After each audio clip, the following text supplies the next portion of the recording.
Hey there, tonight we're diving into the gritty world of Roman gladiators, where the glamour of the arena masks a brutal truth. You need more than just bravery to survive a single day.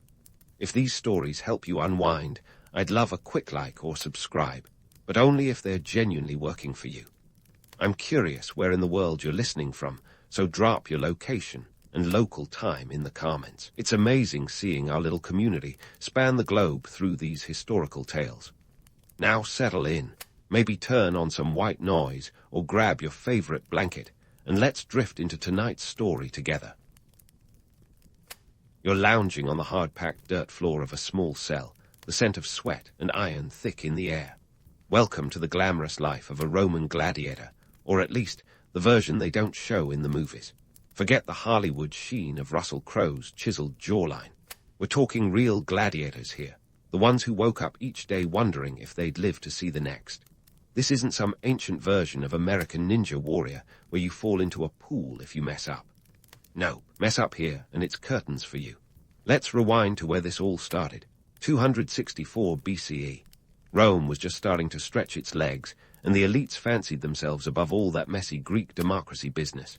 Instead, they decided to throw a party, a funeral actually, and thought, hey, you know what would really bring down the house? Some good old-fashioned blood sports.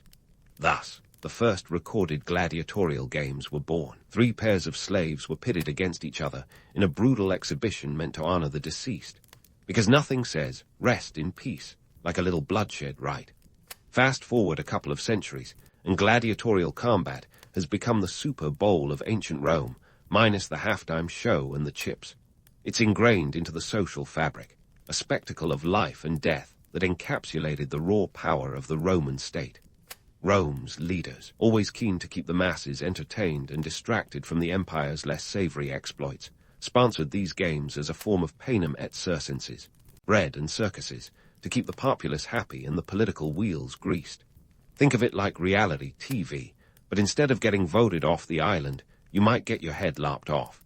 But let's get one thing clear. The life of a gladiator was less about glory and more about survival. The truth is, it wouldn't last a day.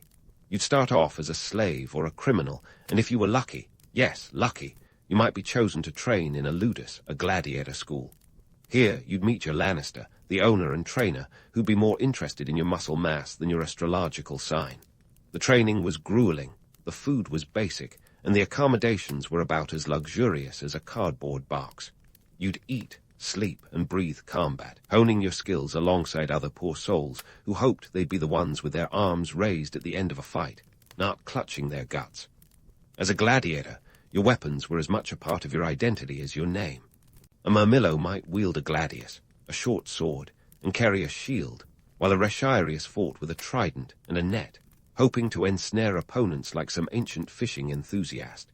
Each type of gladiator had its own strengths and weaknesses, chosen to create a fair fight, or at least an entertaining one.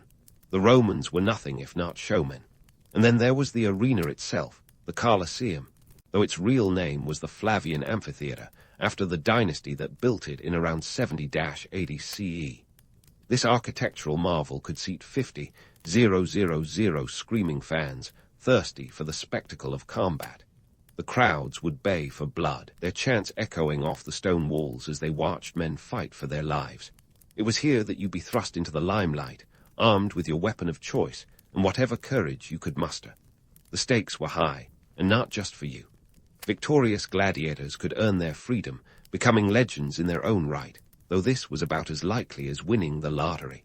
Most died, their bodies carted away like yesterday's garbage. But the allure of fame was powerful. Successful gladiators were the rock stars of their day, with fans, fame, and even the occasional groupie. Sure, they might be one bad day away from death, but while you're alive, you're a hero. Now, let's dispel some myths. The popular image of a gladiator fight as a chaotic free-for-all isn't entirely accurate. The games were meticulously organized, with rules and referees ensuring a semblance of order. Matches could end with a fighter yielding, rather than dying, although the final decision often rested with the editor, the person running the show. And yes, the infamous thumbs down wasn't a death sentence as we often think. In reality, the signal for death was often a closed fist or a thumb pressed against the palm. The reality was, Fighting in the arena was as much about theatrics as it was about skill. Gladiators were performers, their lives a spectacle designed to keep the Roman populace appeased. The games were a reflection of Rome itself, glorious, brutal, and larger than life. As a gladiator, you were a cog in the empire's vast machine, a tool used to entertain, distract, and remind the citizens of Rome of the power and reach of their civilization. So, while the romanticized vision of a brave gladiator standing victorious in the arena is appealing, the truth is far bleaker. The life of a gladiator was short, brutal, and often ended in a painful, public death. It was a life of servitude, violence, and survival, far removed from the glory often associated with it. You might like the idea of being a gladiator, but living it, well, let's just say you'd probably prefer the comfort of your couch and a good Netflix binge. But hey, before you get too comfy on that couch, let's dive into the gritty world of gladiator training, where the only thing tougher than the workouts was the reality check. Imagine waking up every day to a life that makes your CrossFit class look like a leisurely stroll through the park. The Ludus, or gladiator school, was less Ivy League and more boot camp with a side of existential dread. You see, gladiators were investments, living, breathing starks that could rise or fall with every sword swing. They needed to be in top form, not just to survive, but to make a killing, literally and figuratively, for their owners. The Lannister, your not-so-friendly trainer, was the puppet master in this bloody ballet. Their job, to turn raw recruits into crowd-pleasers. Lannister were a mix of coach, nutritionist, and drill sergeant, wielding more authority than you'd like over your diet and daily beatings. Training was a full-time gig, with recruits slogging through hours of drills designed to hone their combat skills. Think you'd get abs like a gladiator? Try swinging a 10-pound wooden sword for hours. Suddenly, gym memberships seemed like a steal. And speaking of steals, the cost of maintaining a gladiator wasn't cheap. We're talking about the ancient Roman equivalent of owning a sports team. Each gladiator had a price tag, covering food, housing, medical care, and training. Feeding these warriors was no small feat. A high-protein diet was essential, and while they weren't exactly dining on filet mignon, their meals were rich in carbohydrates to fuel their relentless training. Lentils, barley, and beans were staples, with the occasional treat of meat tossed in, if you were lucky. As for accommodations, don't picture a cozy studio apartment. The living quarters were Spartan at best, a shared cell where personal space was a myth, and privacy was as rare as a thumbs-up from the crowd. The Lannister kept a close eye, ensuring that discipline was as tight as their budget. Step out of line, and you'd face punishment that could range from a beating to a stint in shackles. It was about as fun as it sounds. But let's not forget the economics of it all. Gladiators were big business, with lucrative contracts that could make or break a Lannister's fortune. Successful fighters became assets, rented out for matches around the empire. Their victories brought in crowds and money. Some might even earn their freedom through a wooden sword known as a rudis, ultimate symbol of a gladiator's transition from property to person. However, freedom was the jackpot that few ever hit. Now, the myth of gladiator fame is as tantalizing as it is misleading. Sure, some gladiators became household names, plastered on walls and whispered about in taverns. But these were the exceptions, not the rule. For most, fame was fleeting, eclipsed by the shadow of mortality. The harsh truth: gladiators were commodities, their lives valued not in years, but in entertainment dollars, or denarii, if you're keeping it period correct. The allure of fame was often used to justify the brutality, as if celebrity status could somehow make up for the constant risk of death. But in the cold, hard light of day, the reality of gladiator life was a testament to the harshness of Roman society. It was a culture that glorified strength and dominance, where human life was a currency spent in the pursuit of power and control. So, while the idea of being a famed gladiator might appeal to your inner adrenaline junkie, the reality was far from glamorous. It was a life of servitude, where survival depended as much on luck as on skill. And as you watch the cheering crowds from the arena floor, it's hard not to wonder if they'll remember your name, or if you'll just be another casualty in the relentless churn of the games. The discipline enforced by Lannister was vital to keeping the gladiator machine running smoothly. It was a well-oiled spectacle, a distraction for the masses, and a reminder of Rome's unyielding power. But beneath the surface, it was a brutal business, one that chewed up lives and spat out legends. So, while the romantic stories of gladiators might tempt you with tales of honor and valor, remember that the real story is a lot less pretty. It's a tale of grit, sweat, and sacrifice, where the line between hero and victim is as thin as the edge of a sword. And if you think you could hack it in the arena, just remember, the only thing tougher than a gladiator's life was trying to survive it. Now, let's dive right into the dusty heart of the arena, where the stakes are high, the blood is real, and the logistics are, well, surprisingly meticulous. You see, the Romans weren't just winging it with these gladiatorial combats. This wasn't some chaotic free-for-all where anything goes. Nope, they had this down to a science. Think of it as lethal choreography, where every swing, dodge, and parry was part of a deadly dance that kept 50,000 spectators on the edge of their stone seats. First up, let's talk about the gladiators themselves. These weren't just random folks handed a weapon and told to go at it. Oh no, these fighters were classified into distinct categories, each with their own specialized weaponry and fighting style. You had the Murmillo, with their fish-shaped helmets, hefty shields, and short swords, like the pit bulls of the arena. Then there were the Thracians, who sported curved daggers and small, nimble shields, kind of like the ninjas of their day. And let's not forget the Rechiarii, who fought with tridents and nets. Yes, nets. Because what's more entertaining than trying to catch your opponent like a giant, angry fish? The Romans had a knack for turning combat into a spectator sport, complete with its own set of rules and referees to ensure fair play, or at least as fair as you could get when life and death were on the line. But what about the economics of this bloody business? Gladiators were commodities, plain and simple. The price of a gladiator varied greatly depending on their skill, experience, and popularity. A seasoned fighter could cost as much as 150,000 sestertii, the equivalent of a small fortune back then. For reference, a Roman soldier earned about 900 sestertii a year. So yeah, these guys were investments, not unlike buying a star quarterback for your ancient fantasy gladiator league. This brings us to the emperors, the puppet masters pulling the strings of the games. The emperors had an enormous influence over these spectacles, often footing the bill to curry favor with the populace. It was all about keeping the masses entertained and distracted from political tomfoolery. Bread and circuses, remember?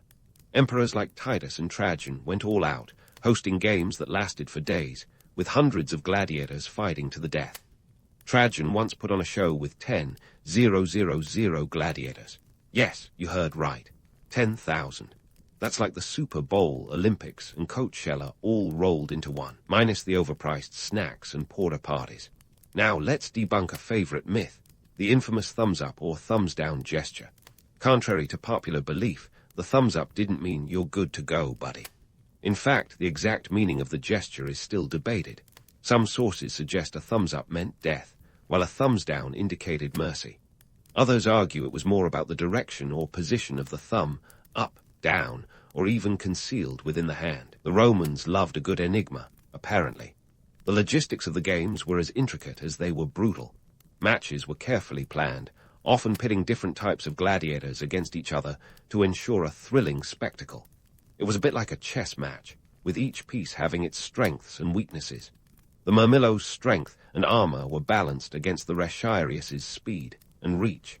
The Thracians' agility countered the Seculars' relentless pursuit. It was a gladiatorial rock-paper-scissors, with the added thrill of potential dismemberment. And while the crowd might have been cheering for blood, the reality was that gladiators didn't always fight to the death. These fighters were valuable, remember. Killing a gladiator was like torching a luxury car for fun. Most matches ended with one gladiator yielding, and the editor, often a high-ranking official or even the emperor, would decide their fate. It was a delicate balance between giving the crowd what they wanted and keeping the bankroll intact. The arena was a microcosm of Roman society, a brutal reflection of its values and ambitions. It was about power, control, and the spectacle of life and death played out for the masses. It was a world where your worth was determined by your ability to entertain, to survive, and to bleed for the crowd's amusement. So, as you imagine yourself in the sandals of a Roman gladiator, remember this. While the thrill of the fight might appeal to your inner warrior, the reality was a grim game of survival against a backdrop of political maneuvering and economic exploitation. It was a dance with death, choreographed to keep the empire's wheels turning smoothly. And as the sun set over the Colosseum, casting long shadows across the blood-stained sand, you'd be left to wonder, was it all worth it? The fleeting fame, the roar of the crowd, the promise of freedom dangling just out of reach. It was a brutal business, one that chewed up men and spat out legends. But in the end, it was just another day in the life of a Roman gladiator, short, brutal, and unforgettable. The Colosseum stood as a grand monument to Rome's insatiable thirst for spectacle, a symbol of the empire's might and its emperor's political savvy. It wasn't just about watching men fight to the death. It was about power, control, and sometimes a little bit of distraction. Emperors, those ancient spin doctors, knew the games were the ultimate PR move. Julius Caesar, the original hype man, used them to win the people's love, hosting games that made the Oscars look like a backyard barbecue. But let's get one thing straight. The Colosseum wasn't just a stadium. It was a tool. Built by Emperor Vespasian and completed by his son Titus around 80 CE, this architectural marvel could seat 50,000 spectators. It was the ancient world's biggest stage, where emperors played out dramas of life and death to keep their people entertained and, more importantly, distracted from any political mischief they might be cooking up. Need to raise taxes or ignore a famine? No problem.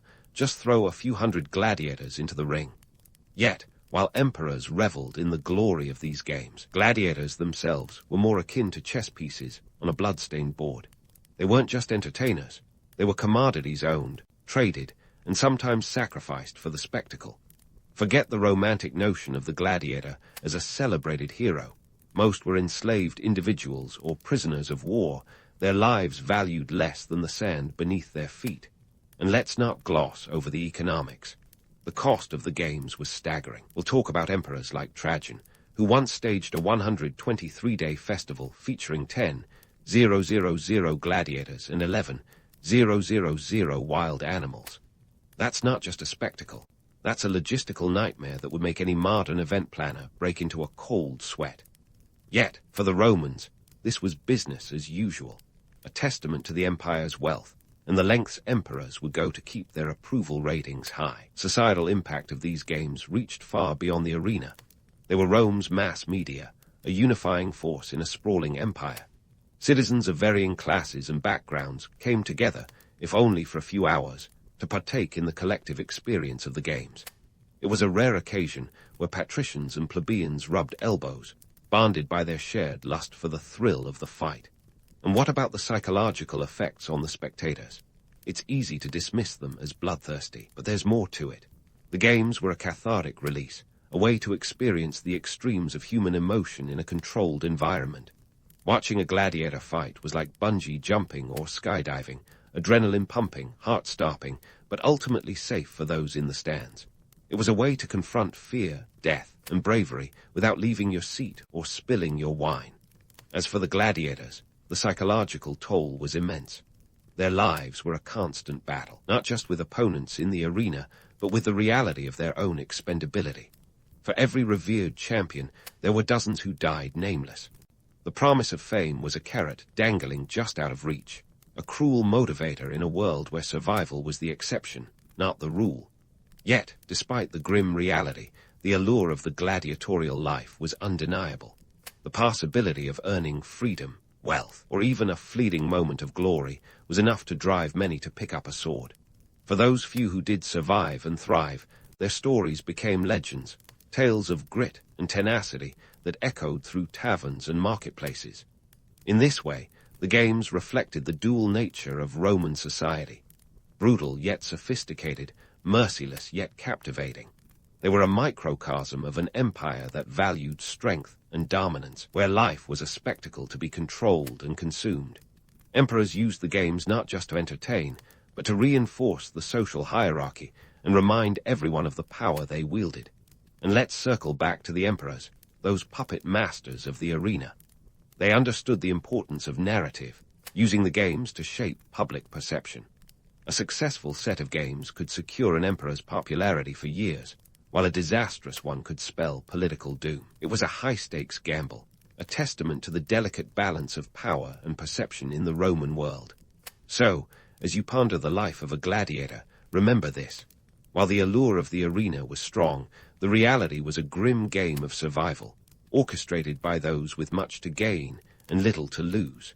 The Colosseum might have been an architectural marvel, but it was also a stark reminder of the costs of empire, a place where human life was weighed against the whims of power and the roar of the crowd. In the end, the games were more than just entertainment. They were a reflection of Rome itself, its glory, its brutality, and its relentless pursuit of spectacle. And as the dust settled and the crowd dispersed, the echoes of combat lingered, a haunting reminder of the price of power and the fleeting nature of fame.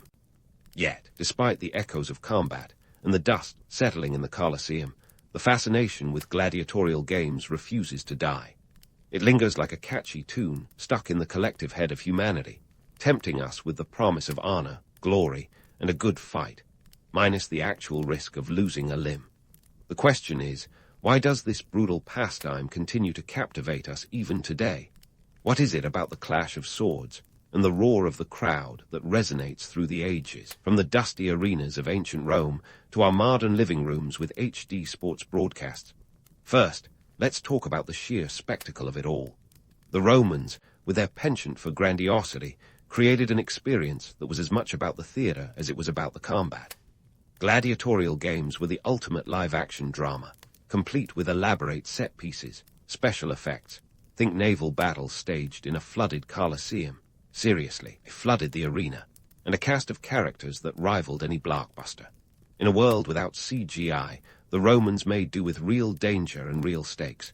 Today, that sense of spectacle translates into our obsession with sports and reality TV.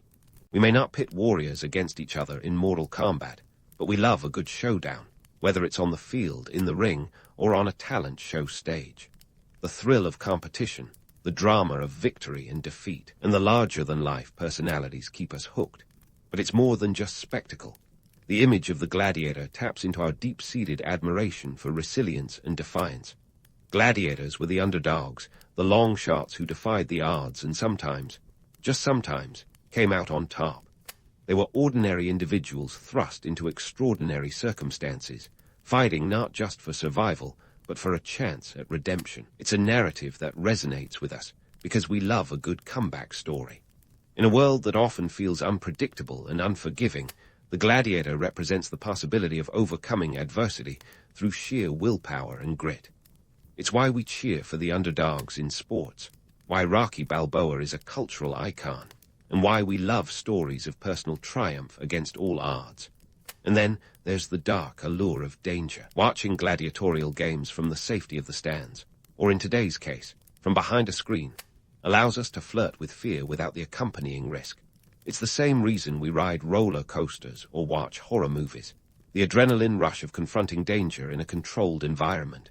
The arena, with its promise of blood and glory, offered a vicarious experience of the extremes of human emotion, fear, bravery, and the primal thrill of combat. Today, while our arenas are safer and our battles are metaphorical, the desire to experience the edge of human experience remains. We crave the rush, the pulse-pounding moments that remind us we're alive, if only for a fleeting second. Yet, beneath the glitz and glamour, the harsh reality of the games is a somber reminder of human life's expendability. Gladiators, for all their fame and fleeting fortune, were pawns in a larger game of political maneuvering and social control. They were expendable, their lives measured in denarii, and their deaths just another line in the ledger of the Roman economy.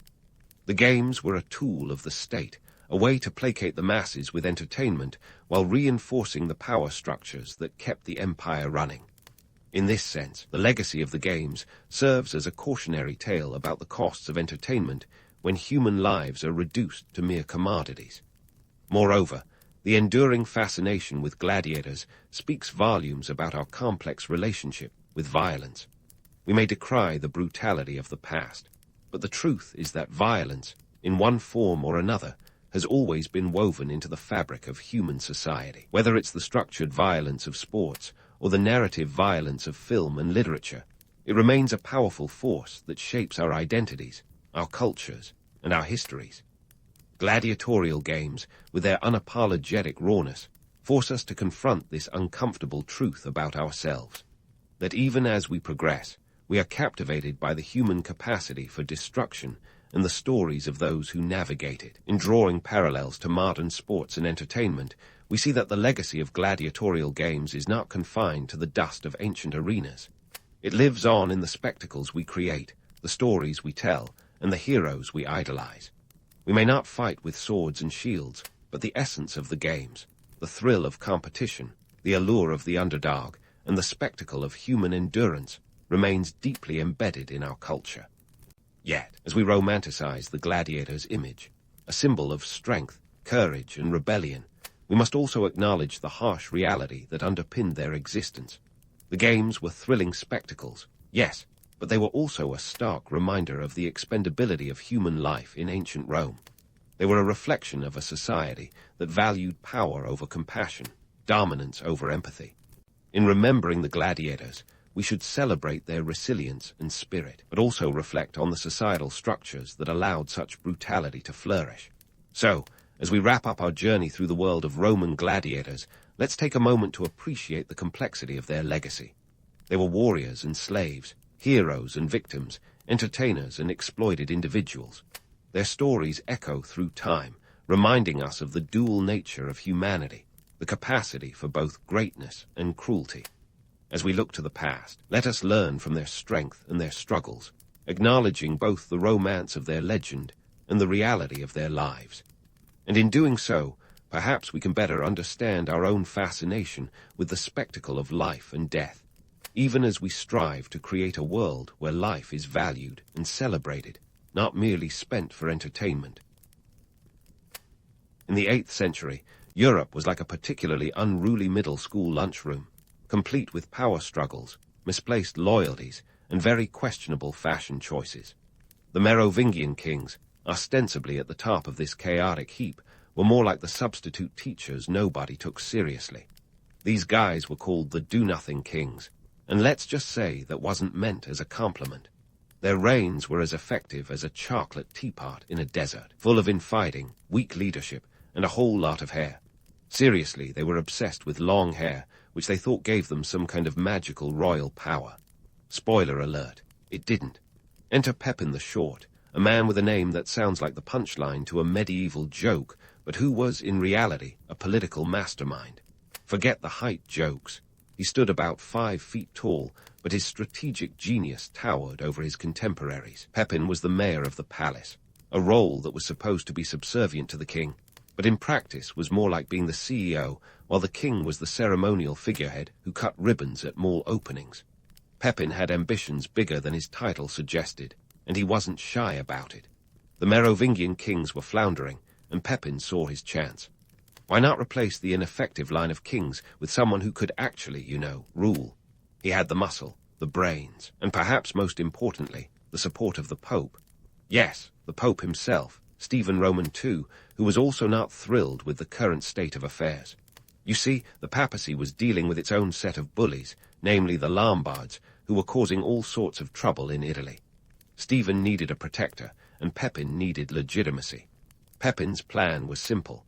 Swap out the Merovingian figureheads for a real dynasty. The Pope's seal of approval was the cherry on this power-grabbing sundae.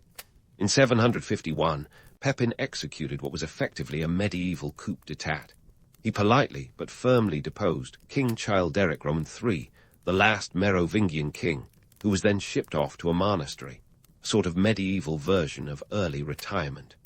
Pepin was then anointed as king in a ceremony that was less about pomp and more about practicality. The church was now officially in his corner, and for Pepin, this was akin to a modern politician getting the endorsement of a multinational corporation, except with more incense and less corporate jargon. This wasn't just a local affair. Pepin's anointment was a game-changer for the whole of Western Europe. By aligning himself with the Pope, he effectively created a new blueprint for the relationship between church and state, a theme that would echo through the centuries. This was more than a power shift. It was a seismic event that laid the groundwork for the Carolingian dynasty. Pepin's reign, which lasted until 768, was marked by consolidation and expansion. He spent much of his time dealing with the pesky Lombards, securing his territories, and laying the foundation for what would become his son's empire. Ah, yes, Charlemagne, But hold your horses, or your destriers, as they would say, because Pepin's work was far from trivial. His reign saw the strengthening of the Frankish state and the beginnings of what would be a vast empire under Charlemagne. Pepin's handling of the church wasn't just a savvy political move. It was a masterstroke that would influence European politics for centuries.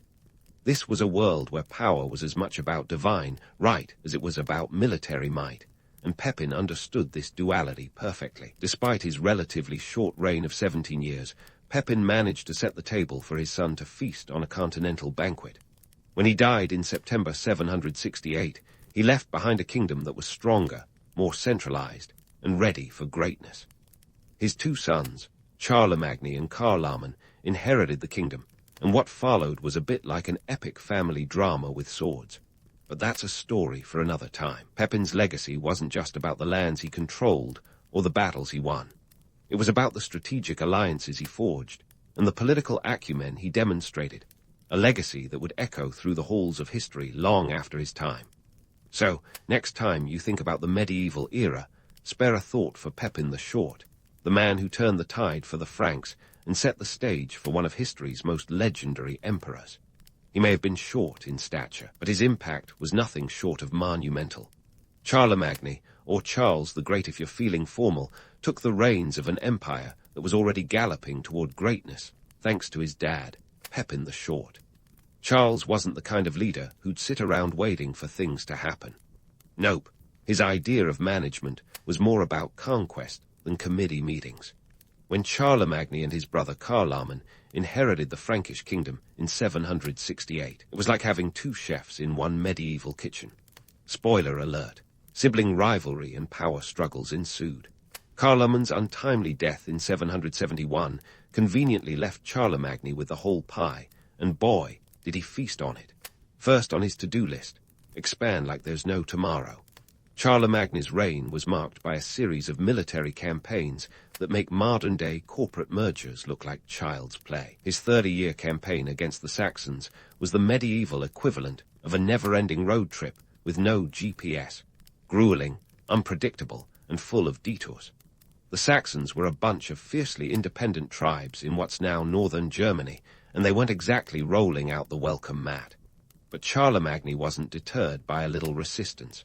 His approach was straightforward.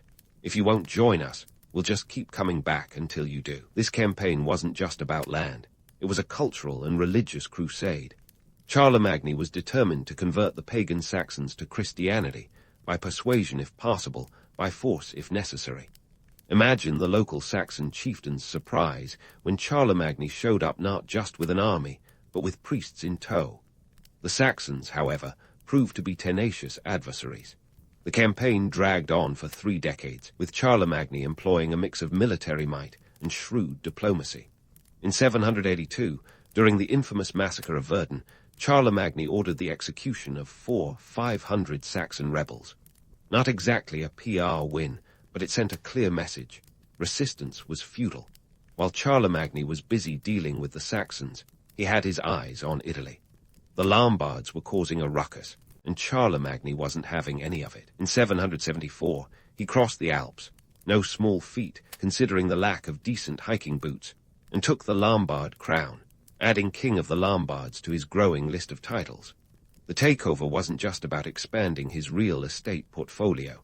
It was also about securing his papal alliance. The Pope was delighted to have Charlemagne as a protector, and Charlemagne was happy to have divine endorsement. Talk about a win-win situation. Running an empire this size without a functioning postal service was like trying to organize a festival without a smartphone. Charlemagne's administration had to be as efficient as possible with the resources at hand. He established a network of local officials called counts, who were essentially his eyes and ears across the empire.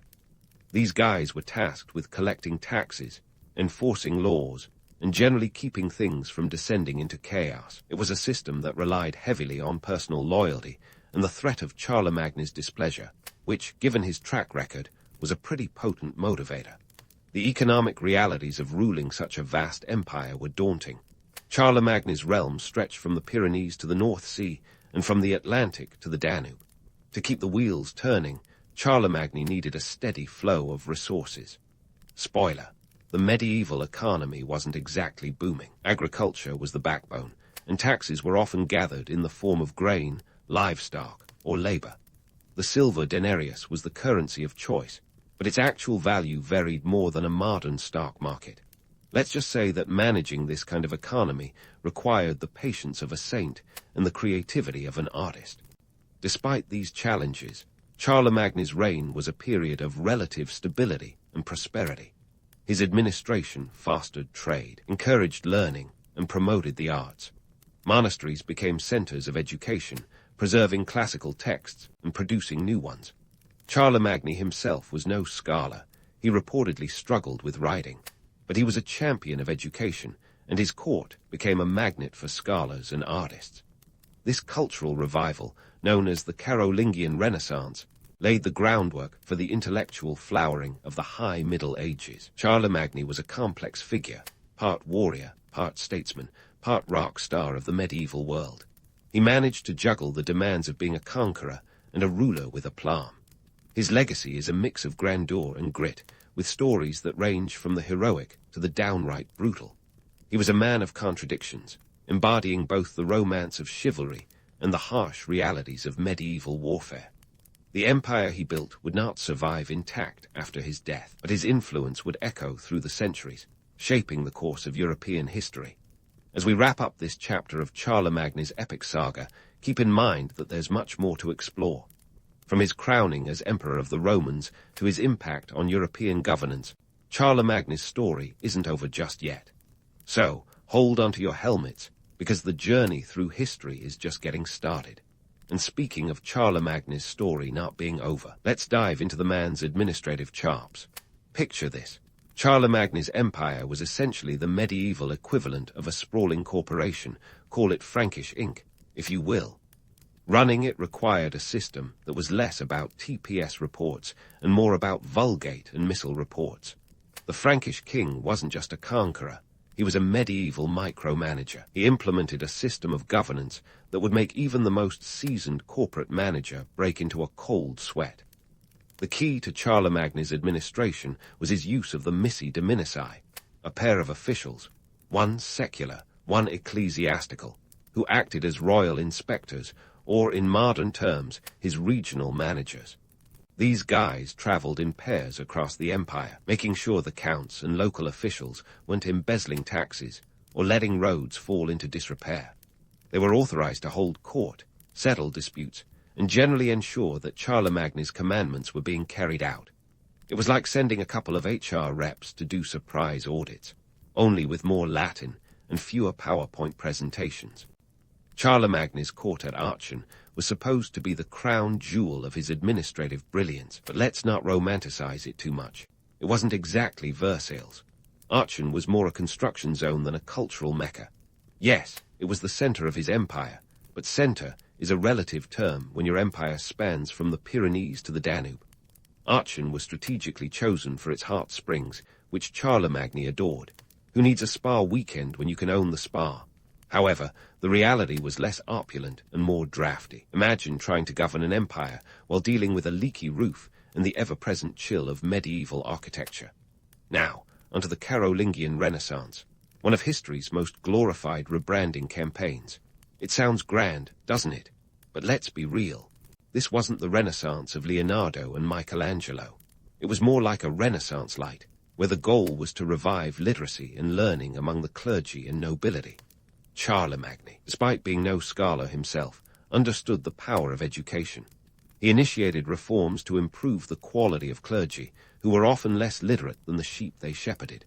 Charlemagne's passion for education led to the establishment of the Palace School at Aachen, headed by Alcuin of York, an Anglo-Saxon scholar who was basically the Steve Jobs of medieval academia. The curriculum was a throwback to the classical liberal arts: grammar, rhetoric, and logic, with a side of arithmetic, geometry, music, and astronomy. Think of it as the original liberal arts degree, minus the student loans. Manuscripts were copied meticulously in a new, more readable script known as Carolingian minuscule, which wasn't just a font choice, but a monumental shift in making texts accessible.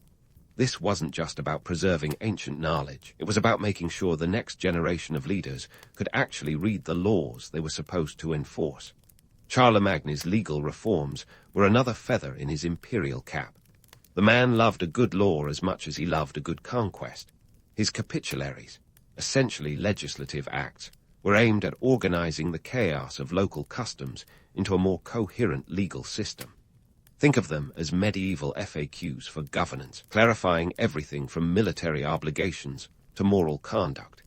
His most famous capitulary, the Admonitio Generalis of 789, was a sweeping document that addressed the spiritual and educational needs of his empire. It was like a company-wide email reminding everyone to respect the dress code and attend mandatory training sessions, only with way more divine overtones. Economically, running Charlemagne's empire was akin to spinning plates while riding a horse. Agriculture was the backbone, with manorial estates producing the bulk of resources. The silver denarius was the currency, but let's not kid ourselves. It was a fluctuating joke, more volatile than a modern cryptocurrency. Commerce was encouraged, and markets and fairs became more common, but the infrastructure was still medieval at best. Roads were more like muddy trails, and travel was slow, making the movement of goods and messages a logistical nightmare. Despite these challenges, Charlemagne managed to foster a period of relative stability. His administration was an exercise in organized chaos, a testament to his ability to juggle conquest and governance with a certain panache. The Carolingian Renaissance might not have transformed Europe overnight, but it laid the groundwork for the intellectual revival that would eventually blossom in the High Middle Ages. So, while Charlemagne might be remembered for his military exploits, his real legacy lies in his ability to innovate and adapt. His rule represented a balancing act of power and persuasion, where military might and cultural patronage went hand in hand. The legend of Charlemagne is a tale of ambition, pragmatism, and a little bit of myth-making thrown in for good measure. The empire he built wasn't just a collection of conquered lands. It was a complex web of relationships, traditions, and laws that would influence Europe for generations to come. As we leave Charlemagne to his administrative duties, pondering the challenges of medieval HR and the importance of a well-run scriptoria, there's still more to explore. His crowning as Emperor of the Romans and his impact on European governance are waiting in the wings, ready to unfold like the next act in a grand historical drama. So, stay tuned, because the story of Charlemagne is far from over, and there are still many tales to tell. As Charlemagne sat in Aachen, likely pondering how to keep his empire from fraying at the edges like an old tapestry, a new chapter of his life was about to unfold, one that would cement his place in history with a crown and a bit of divine intervention. You see, Charlemagne's crowning as Emperor of the Romans in 800 AD wasn't so much a grand ceremonial event as it was a surprise party with a hefty side of political maneuvering. The scene was set on Christmas Day, a time when most of us are more concerned with avoiding family arguments than establishing empires. Pope Leo Roman III, ever the crafty diplomat, had a plan that would make Machiavelli proud. He slapped a crown on Charlemagne's head during Mass at St. Peter's Basilica, declaring him Emperor of the Romans. It was less hail to the chief and more surprise. You're the Emperor now. Charlemagne, not one to let his poker face slip, reportedly acted shocked, though whether it was genuine surprise or a well-rehearsed act is up for debate. What we do know is that this crowning wasn't just about giving Charlemagne a new hat. It was a calculated move to secure papal protection and prestige. The implications of this crowning were as vast as Charlemagne's empire itself. It wasn't just a title. It was a resurrection of the Western Roman Empire, a concept that had been gathering dust since 476 AD, when the last Roman emperor was sent packing. By declaring Charlemagne the Holy Roman Emperor, Leo was effectively giving the Pope a say in the secular affairs of Europe, a power play that would echo through history like a particularly juicy office gossip. This crowning also threw a bit of a wrench in the works for the Byzantine Empire, the Eastern Roman Empire's spiritual successor. Imagine their surprise when they got the news. The Pope had just handed out the title they considered theirs to a Frankish king. It was like finding out someone else had been given your Employee of the Month award. The Byzantines, already dealing with their own batch of imperial headaches, weren't thrilled. Diplomatic relations between the two empires, already as frosty as a medieval winter, were strained even further. Charlemagne, now tasked with navigating this political minefield, had to balance his aspirations with the delicate dance of international diplomacy. But let's not get too carried away with the grandeur of it all. Being crowned emperor might sound like a dream come true, but it came with its own set of headaches. First off, the title didn't come with a salary increase or a lavish imperial palace in Rome. Charlemagne's new title was more about prestige than practical benefits. Sure, it gave him a shiny new moniker to add to his LinkedIn profile, but it didn't exactly come with a treasure chest filled with gold. The empire's economy was still rooted in agriculture, and Charlemagne's coffers weren't suddenly overflowing with coin. The silver denarius, the currency of the day, was still as volatile as ever, and managing the empire's finances was a constant juggling act. The crowning also didn't magically solve the administrative challenges that came with ruling a sprawling empire. Charlemagne's network of counts and missi dominici still needed to keep the local wheels turning, ensuring that taxes were collected and laws were enforced. Charlemagne's dream of a unified Christian empire was more of a work in progress than a finished masterpiece. His empire was a patchwork of cultures, languages, and customs, each with its own quirks and challenges. Keeping it all together required not just military might, but also a deft touch in diplomacy and governance. And then there was the matter of religion. Charlemagne's crowning as emperor wasn't just a secular affair. It was also a statement of religious authority. By crowning Charlemagne, the Pope was asserting the Church's right to anoint emperors, a move that would have far-reaching implications for the Church's role in secular governance. It was a delicate balance of power, a tango between the sacred and the secular that would play out over centuries. While the myths of Charlemagne's crowning painted as a moment of divine destiny, the reality was far more complex. It was a political chess move, a power play that reflected the intricate web of alliances and rivalries that defined medieval Europe. Charlemagne wasn't an all-powerful ruler sitting on a golden throne. He was a pragmatist, a leader navigating the murky waters of medieval politics with a keen eye for opportunity. In the end, Charlemagne's crowning was as much about perception as it was about power. It was a branding exercise, a way to legitimize his rule and solidify his legacy in the annals of history. The title of Holy Roman Emperor was a badge of honor, a symbol of prestige that would endure long after Charlemagne's empire had fragmented. It was a testament to his ambition, his vision, and his ability to seize the moment. As Charlemagne adjusted to his new role, the reality of ruling an empire became increasingly clear. The title of emperor was both a blessing and a burden, a symbol of authority that came with its own set of challenges. But for Charlemagne, the man who had already conquered vast territories and reshaped the political landscape of Europe, it was another step in his quest for greatness. As we leave Charlemagne to ponder the weight of his new title, remember that the story doesn't end here. The crowning of Charlemagne as Emperor of the Romans was a pivotal moment, but it was just one chapter in a much larger narrative. The legacy of the Holy Roman Empire, the political dynamics of medieval Europe, and the ongoing dance between church and state all lie ahead. So, keep your swords sharp and your wits sharper, because the journey through history is far from over. There's still much more to explore, and Charlemagne's story is just getting started. As Charlemagne adjusted to the weight of his new title, the realities of ruling a sprawling empire became glaringly apparent. The emperor's crown was as much a burden as it was a badge of honor. Charlemagne, the man who had already conquered vast territories and reshaped the European political landscape, now faced the daunting task of holding his empire together. Spoiler alert, it was a tall order.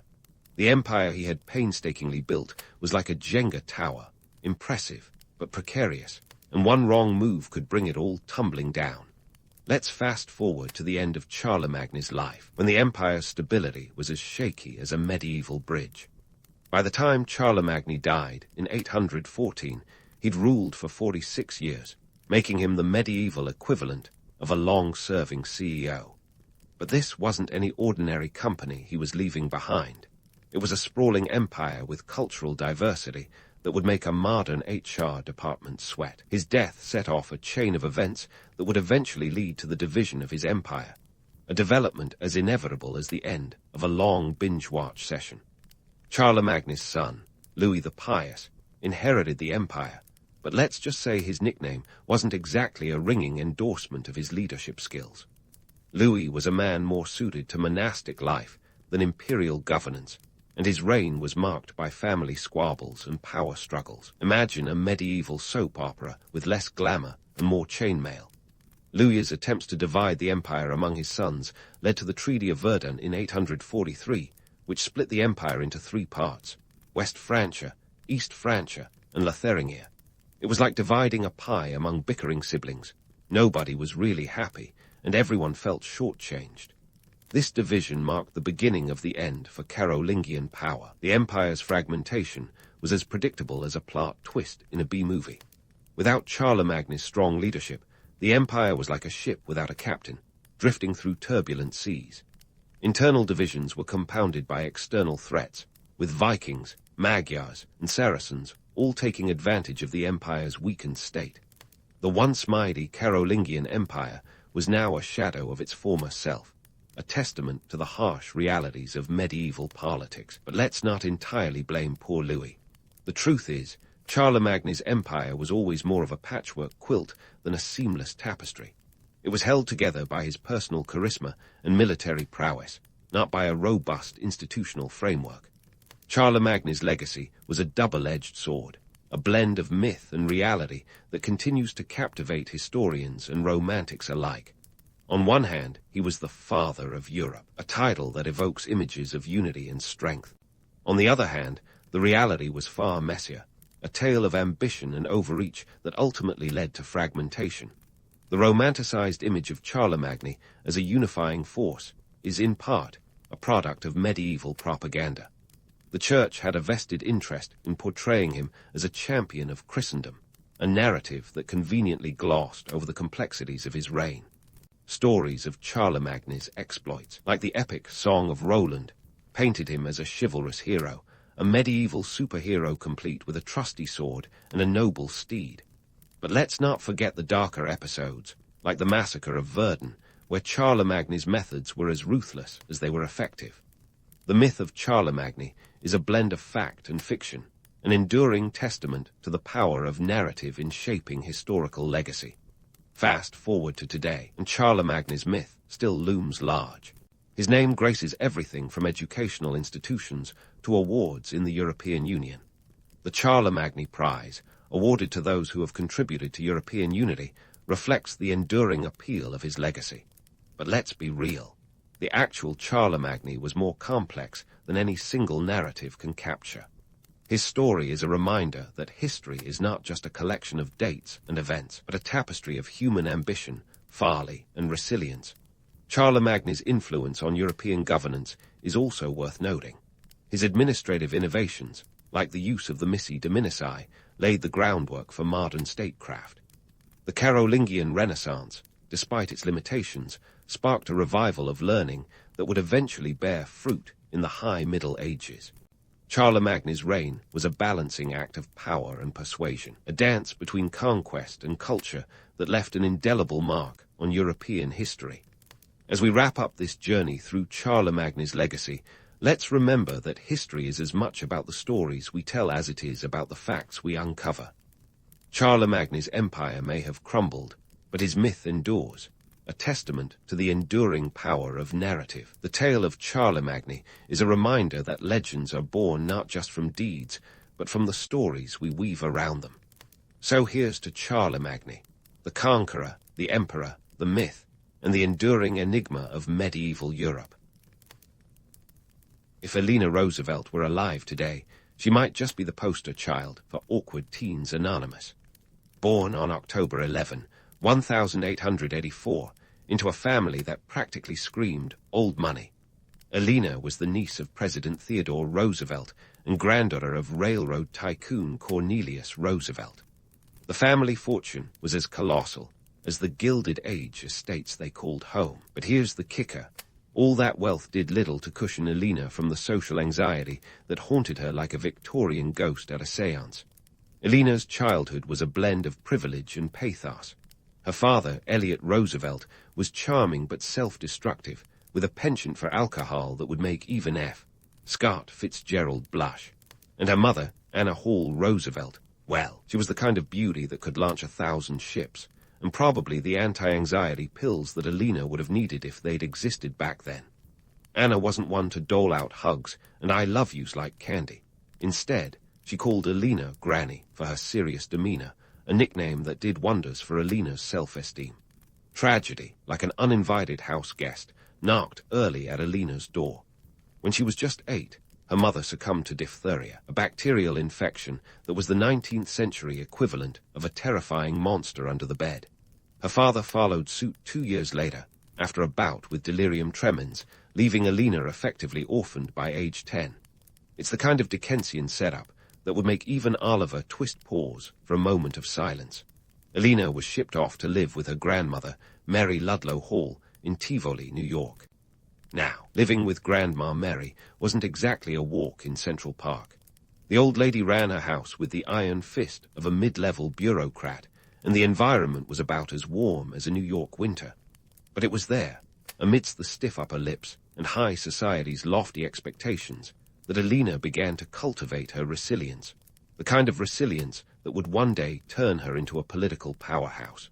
Speaking of high society, Eleanor's teenage years were filled with debutante balls and social gatherings that were more awkward than a middle school dance. Picture this: a room full of corseted ladies and stiff-collared gents, with Eleanor, painfully shy, and often standing in the corner like a wallflower who'd rather be anywhere else. Sure, the balls were lavish, and the gowns were exquisite, but for Eleanor, they were an exercise in social survival, rather than a delight. The turning point in Eleanor's early life came in 1899, when she was sent to a Lenswood Academy, a finishing school in England. This wasn't just any finishing school. It was run by Marie Souvestre, a formidable Frenchwoman who was as radical as they come in the Victorian era. Think of her as a cross between a life coach and a revolutionary mentor. Souvestre encouraged Eleanor to think critically, question societal norms, and embrace her intellect, qualities that were about as fashionable as a pair of Crocs in high society. Under Souvestre's tutelage, Eleanor blossomed. No longer encumbered by the suffocating expectations of New York's elite, she found her voice and her confidence. She devoured books, debated fiercely, and even traveled across Europe, soaking in cultures and ideas like a sponge in a bathtub. It was in this nurturing, albeit unconventional environment that Eleanor began to shed her old insecurities like a snake shedding its skin. Eleanor's time at a Lenswood was a transformative period, a time when she realized that her worth wasn't tied to her looks or her family's wealth, but to her ability to think, to empathize, and to advocate for those without a voice. It was a revelation that would shape her future as an indefatigable champion of social justice. Yet, as much as Eleanor thrived in England, duty called her back to the States in 1902, just as she was on the brink of adulthood. She returned to New York, a city that was as bustling and brimming with possibility as it was a reminder of her past. But Eleanor was no longer the timid girl who had left for England. She was a young woman with a mind as sharp as a tack and a heart ready to take on the world. And there you have it, the early years of Eleanor Roosevelt, a mix of wealth and woe, awkwardness and awakening. A story that proves even the shyest among us can grow into their greatness, given the right guidance and a dollop of courage. As we leave young Eleanor on the cusp of her next chapter, one thing's for sure, she's just getting started. Eleanor Roosevelt, newly returned to the States, was a young woman on the brink of taking on the world, or at least the socialite scene of New York City. Little did she know, she was about to meet someone whose name would become as synonymous with the White House as her Uncle Teddy's. Enter Franklin Delano Roosevelt, her fifth cousin once removed, and the man who would become both her partner in life and in politics.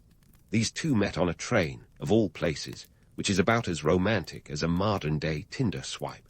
Sparks flew, and the two were engaged in November 1904. At the time, Franklin was a Harvard student, and Eleanor was still finding her feet in the fast-paced, high-stakes world of American aristocracy. They married on March 17, 1905, a date chosen not just for the luck of the Irish, but because Uncle Teddy was in town and willing to give the bride away.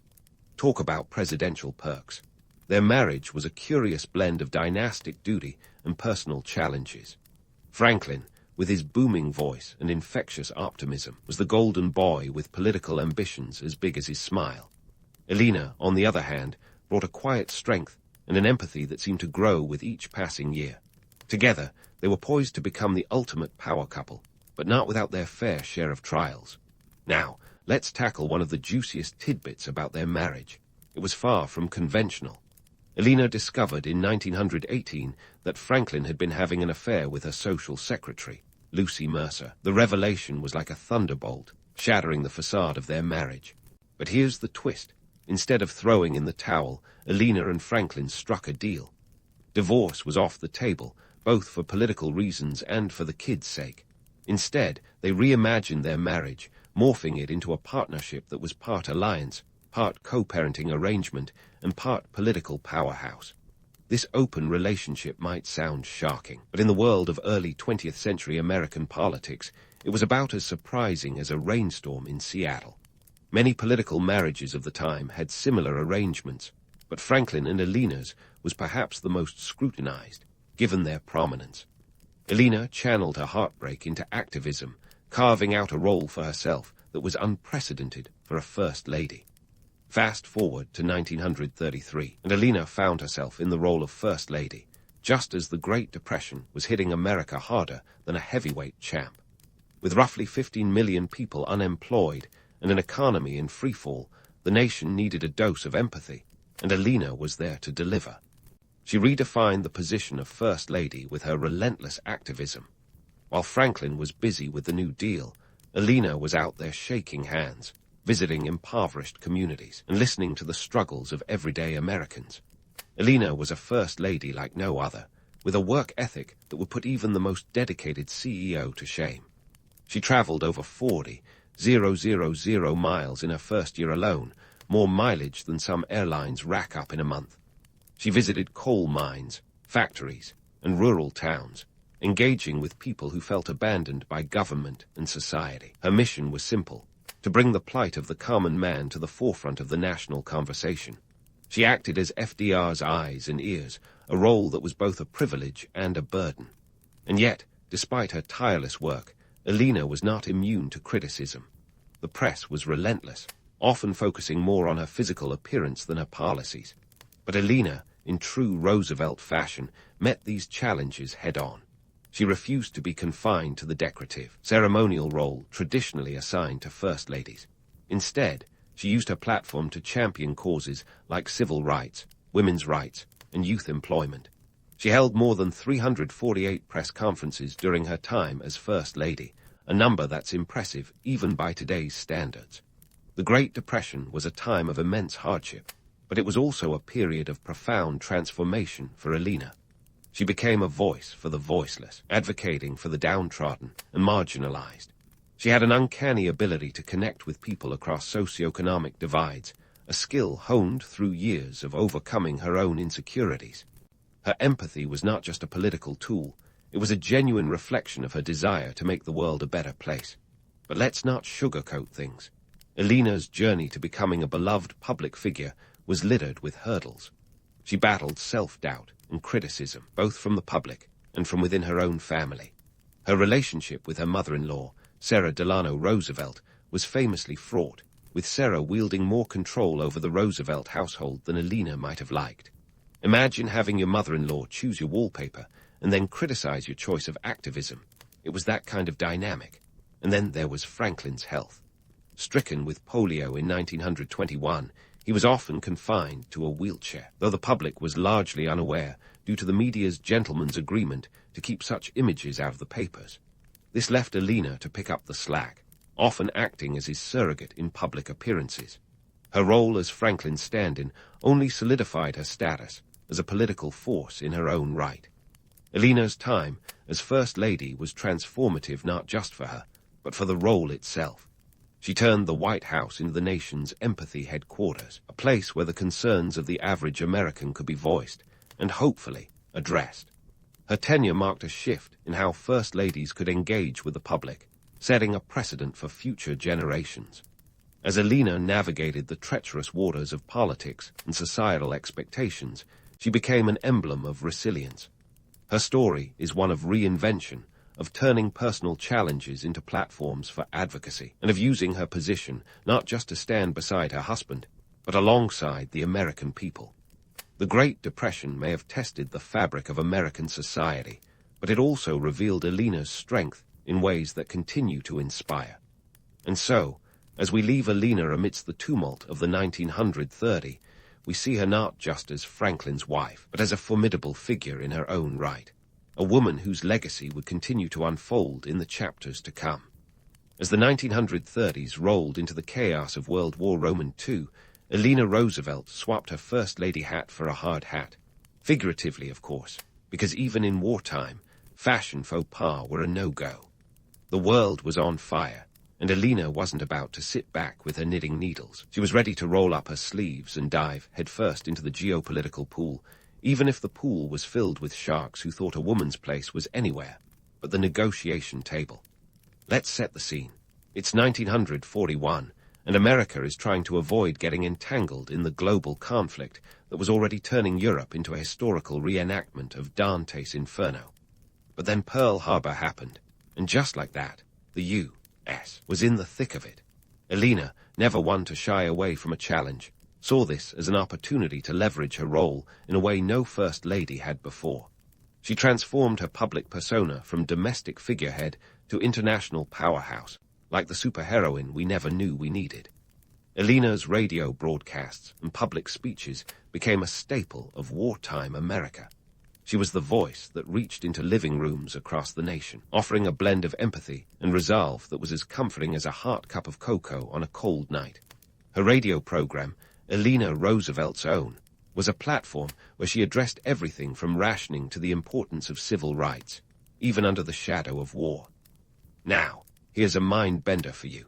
Eleanor was doing all this while dealing with a cacophony of critics who thought she should stick to picking China patterns. But Eleanor was having none of that. She championed women's roles in the workforce, pushing for more women to be employed in defense jobs, a move that not only supported the war effort, but also laid the groundwork for the eventual social shifts of the post-war era. By 1945, nearly 6 million women had entered the American workforce, a number that would make even Rosie the Riveter proud. But Eleanor's influence wasn't confined to the home front. She was jet-setting across the globe, visiting troops and war-torn areas with the kind of grit that would make a Navy SEAL nod in approval. In 1943, she visited the South Pacific, covering 25,000 miles in just 5 weeks, a feat that would make even the most seasoned travel blogger exhausted. She toured military hospitals, conferred with generals, and boosted morale wherever she went. Her trip was more than a goodwill tour. It was a strategic move to assess the situation and convey the needs of the troops directly to Franklin. And speaking of Franklin, let's not forget that he was dealing with his own set of challenges. His health was deteriorating, and Eleanor often acted as his eyes and ears, reporting back on what she saw during her travels.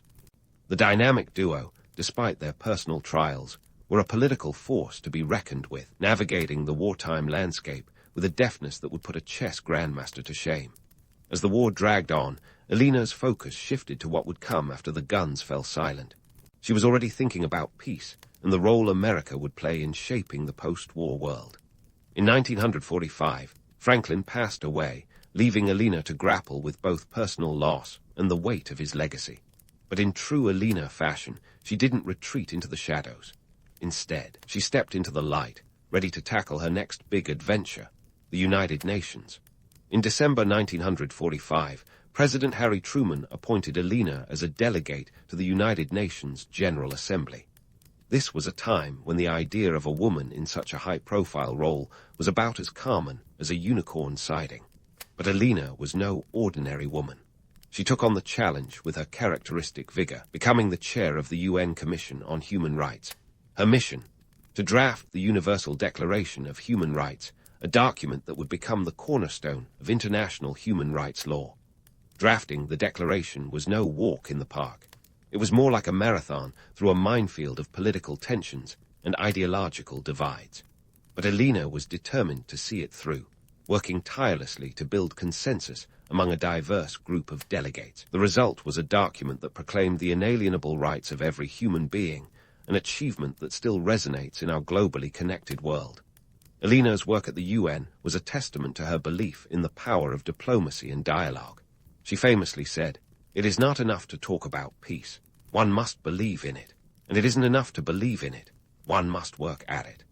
And work at it she did, using her position to advocate for women's rights, racial equality, and freedom of expression. Her efforts were not without their challenges, of course. She faced skepticism and outright opposition from those who believed that her role was too ambitious, too bold, too everything that women of her generation were told they couldn't be. Yet Eleanor's tenacity proved her critics wrong time and again, as she deftly navigated the corridors of power with a blend of charm and unyielding resolve. Despite the hurdles, Eleanor was instrumental in the adoption of the Universal Declaration of Human Rights on December 10, 1948. The vote was unanimous, save for 8 abstentions, a testament to her ability to bridge divides and unite disparate voices. The Declaration was hailed as a Magna Carta for all humanity, and Eleanor's role in its creation solidified her legacy as a champion of human dignity and justice. But let's not romanticize things too much. The road to the Declaration was paved with late-night negotiations, political wrangling, and the kind of back and forth that would make a ping-pong match look like a leisurely pastime. Yet Eleanor's conviction never wavered, and her dedication to the cause was both inspiring and humbling. As we leave Eleanor in the halls of the United Nations, drafting a document that would change the course of history, one thing is clear: her story is far from over. She had evolved from a shy debutante into a formidable advocate for change, proving that the pen and the voice can indeed be mightier than the sword. Eleanor's journey was one of transformation and triumph, a testament to the power of perseverance in the face of adversity. And as the world continued to grapple with its own challenges, Eleanor's legacy would shine as a beacon of hope and resilience, lighting the way for generations to come. Eleanor Roosevelt, having just cemented her legacy at the United Nations with the Universal Declaration of Human Rights, had no plans to rest on her laurels. If you thought she was about to retire to a life of knitting sweaters and feeding pigeons, think again. Instead, she dove headfirst into a new chapter as a social justice warrior, long before social media made activism a hashtag. The years following her tenure as First Lady saw Eleanor transforming into a mentor and advocate who would champion civil rights like a bulldog with a bone. Picture this. It's the late 1940s. America is buzzing with post-war optimism, and Eleanor is out there, shaking the societal tree to see what injustices might fall out. She became a fixture in civil rights circles, lending her formidable voice and influence to causes ranging from racial equality to women's rights. Eleanor's involvement in civil rights wasn't just a casual nod to progressive ideals. She got her hands dirty, metaphorically speaking, by working alongside leaders like Walter White of the NAACP. She didn't just attend meetings, she orchestrated them. In 1947, Eleanor publicly supported the desegregation of public schools, a stance that was about as popular in some circles as a skunk at a garden party. But Eleanor, ever the savvy operator, knew that public sentiment could be swayed, and she was more than willing to use her platform to nudge it in the right direction. Speaking of platforms, Eleanor had one ace up her sleeve that would make even modern influencers envious. Her daily newspaper column, My Day. Forget Instagram stories. This was the original platform for sharing daily musings with the masses. From 1935 to 1962, Eleanor penned 6 days a week, crafting over 8,000 entries filled with insights that ranged from the folksy to the fiercely political. It was like having a morning coffee chat with Eleanor herself, except this chat was syndicated in over 90 newspapers. My Day wasn't just a diary of Eleanor's activities. It was a megaphone for her advocacy. She tackled everything from the mundane, like her love of hot dogs, to the monumental, such as the importance of civil rights legislation. Through her column, Eleanor connected with readers across America, making the political personal and the personal political. It's almost as if she invented the concept of the personal blog decades before the internet was even a twinkle in an engineer's eye. But Eleanor's influence extended beyond the written word. She was a living, breathing mentor to activists who would carry the torch of social justice into the future. Case in point, her relationship with a young Martin Luther King Jr. When King was jailed during the Montgomery bus boycott, Eleanor didn't just send thoughts and prayers. She used her clout to get him released. Her support for King wasn't just lip service. It was an active commitment to the cause of racial equality. And let's not forget her work with young women, encouraging them to pursue roles in leadership and public service. Eleanor was like the Yoda of social change, dispensing wisdom and encouragement to young activists, urging them to question the status quo and fight for a more equitable society. Her mentorship extended to figures like Gloria Steinem, who would later become a key figure in the feminist movement. Eleanor's knack for nurturing talent was as impressive as her own achievements. All the while, she continued to champion the United Nations, arguing that global cooperation was the key to lasting peace. She made numerous speeches, wrote countless articles, and attended an endless stream of meetings, all in the name of promoting international understanding. In 1953, President Eisenhower, recognizing her unparalleled expertise, reappointed her as a delegate to the UN. Eleanor knew that the world was a complicated place, and she was determined to be part of the solution, not just a commentator on the sidelines. As Eleanor settled into her role as the elder stateswoman of activism, she remained a vibrant presence in the public sphere. She traveled extensively, speaking at events and conferences that ranged from college campuses to international forums. Her appearances were more than just speeches. They were calls to action, urging her audience to engage with the pressing issues of the day. Despite her age, Eleanor's energy was boundless. In 1958 alone, she logged more miles than a traveling salesman, advocating for human rights and civil liberties wherever she went. She was a force of nature, tackling inequality with the fervor of someone half her age and twice her willpower. But what truly set Eleanor apart was her ability to debunk myths and challenge societal norms. She was unafraid to confront uncomfortable truths, whether it was the persistent inequality faced by African Americans or the lack of representation for women in positions of power. Eleanor's approach was less about grandstanding and more about effecting real change, one conversation at a time. As we trace Eleanor's journey through her post-White House years, it becomes clear that her legacy was not confined to her time as First Lady. She had become an icon of activism, a symbol of what could be achieved through determination and empathy. Her story serves as a reminder that change doesn't happen overnight. It's a marathon, not a sprint, and Eleanor was more than willing to go the distance. And so, Eleanor continued to blaze her trail, leaving behind a legacy that would inspire generations to come. As we pause here, on the cusp of her next adventure, one thing is certain. Eleanor Roosevelt was far from finished. Her journey was one of persistence and passion, a testament to the power of a single voice to spark a movement. As we look ahead, we see that Eleanor's story is not just history, it's a blueprint for the future. Eleanor Roosevelt's story, a sprawling saga of ambition and empathy, leaves us at a crossroads where history and myth collide. As we unravel her legacy, it's tempting to paint Eleanor as a sort of superheroine, cape fluttering in the wind. But let's not kid ourselves. She was as human as they come, albeit with a heart and mind that seem to operate on a higher frequency than most. Eleanor's legacy is a kaleidoscope of groundbreaking achievements and cultural myths that have both elevated her to sainthood and simplified her into a one-dimensional figure. On one hand, she was the ultimate standard-bearer for what a First Lady could achieve, redefining the role from host-in-chief to a formidable political force. On the other hand, her life story has been airbrushed into a narrative that sometimes overlooks the grit and graft behind the glamour. Consider her impact on First Ladies that followed. After Eleanor, the role of First Lady could no longer fit neatly into the box marked ceremonial duties.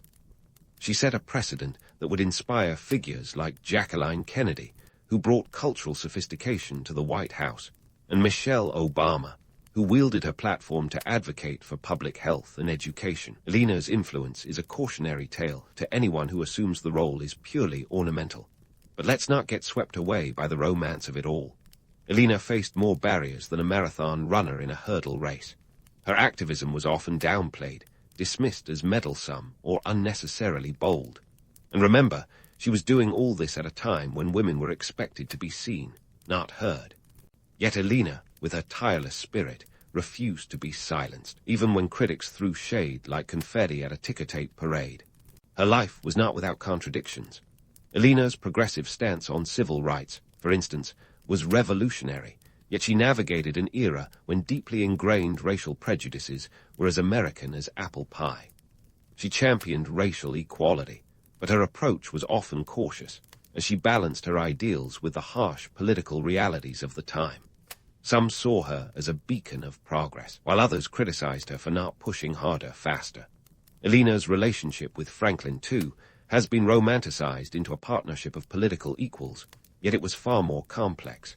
Their marriage was an intricate dance of love, duty, and ambition, punctuated by personal betrayals and political collaborations. It was a partnership that defied easy categorization, a testament to their shared vision and individual resilience. In the realm of social activism, Eleanor laid the groundwork for future movements, but let's not forget the economic backdrop that framed her actions. The Great Depression and World War II were seismic events that reshaped societal norms, creating a fertile ground for Eleanor's activism. Her initiatives were not born in a vacuum. They were a response to the economic and social tumult of her time. Her work with the United Nations, for example, was as much about economic stability as it was about human rights. In a world recovering from the devastation of war, Eleanor understood that peace was not just a moral imperative, but also an economic necessity. As we sift through the myths and realities of Eleanor's life, one thing is clear. Her story is a masterclass in the art of resilience. She was not just a figurehead, but a force of nature who challenged the status quo at every turn. Her ability to turn personal adversity into public advocacy is a lesson in tenacity. She took the hand life dealt her and played it with a skill that would make a poker champion envious. Eleanor's enduring legacy is not just about the policies she championed or the speeches she delivered, but about the doors she opened for those who followed. Her life is a blueprint for change-makers everywhere, a reminder that the path to progress is often littered with obstacles and naysayers. Yet, as Eleanor proved time and again, those obstacles are merely stepping stones to something greater. In the end, Eleanor Roosevelt was a woman of contradictions, an aristocrat who became the people's champion, a shy debutante who evolved into a global advocate. Her story, rich with complexities and contradictions, defies simple categorization. It's a reminder that history is not just a series of dates and events, but a tapestry of human experiences, woven together by the choices and actions of those who dared to make a difference. Eleanor's life continues to inspire, provoke, and yes, occasionally bewilder those who study her. As we close the book on her remarkable journey, we do so with the understanding that her legacy is not just about what she accomplished, but about the spirit of possibility she left behind. She showed us that even the most towering figures in history are, at their core, human beings navigating a world as imperfect as they are. And in that imperfection lies the potential for greatness. So, as the curtain falls on Eleanor Roosevelt's story, we're left with a timeless lesson. The power to shape history lies not in our circumstances, but in our courage to transcend them. In the early 14th century, a time when chaos was the only constant, a small Turkish beylik was making its mark on the map of Anatolia. Led by Osman I, this scrappy underdog of a state had about as much power as a goldfish in a shark tank.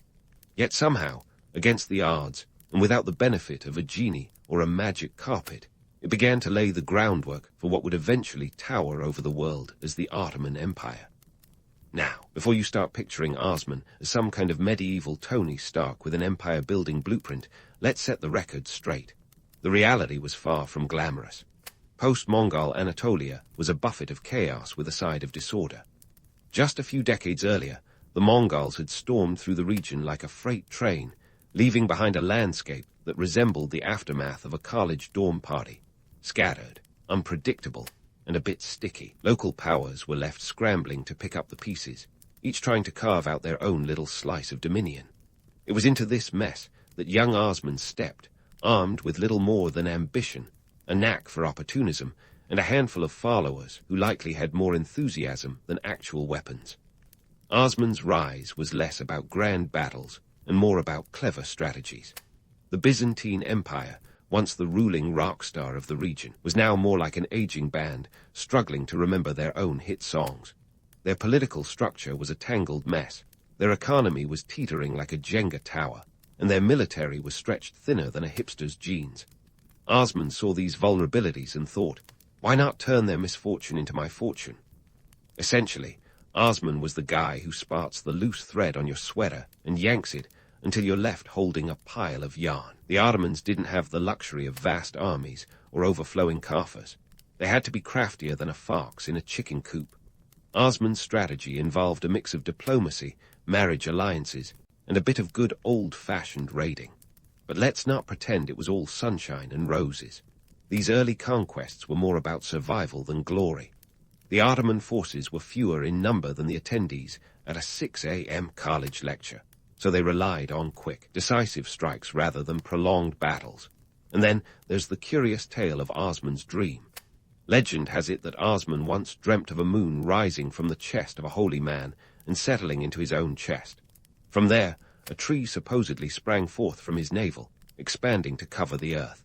It's a vision so epic it makes Game of Thrones seem like a cozy bedtime story. This dream has been cited as a divine sign of Osman's destined greatness. But let's not kid ourselves. This is more likely a case of retrospective myth-making than a genuine prophecy. It's like saying you always knew your favorite band would hit it big because you once saw them play at a dive bar. Nice story, but reality was probably a bit more mundane.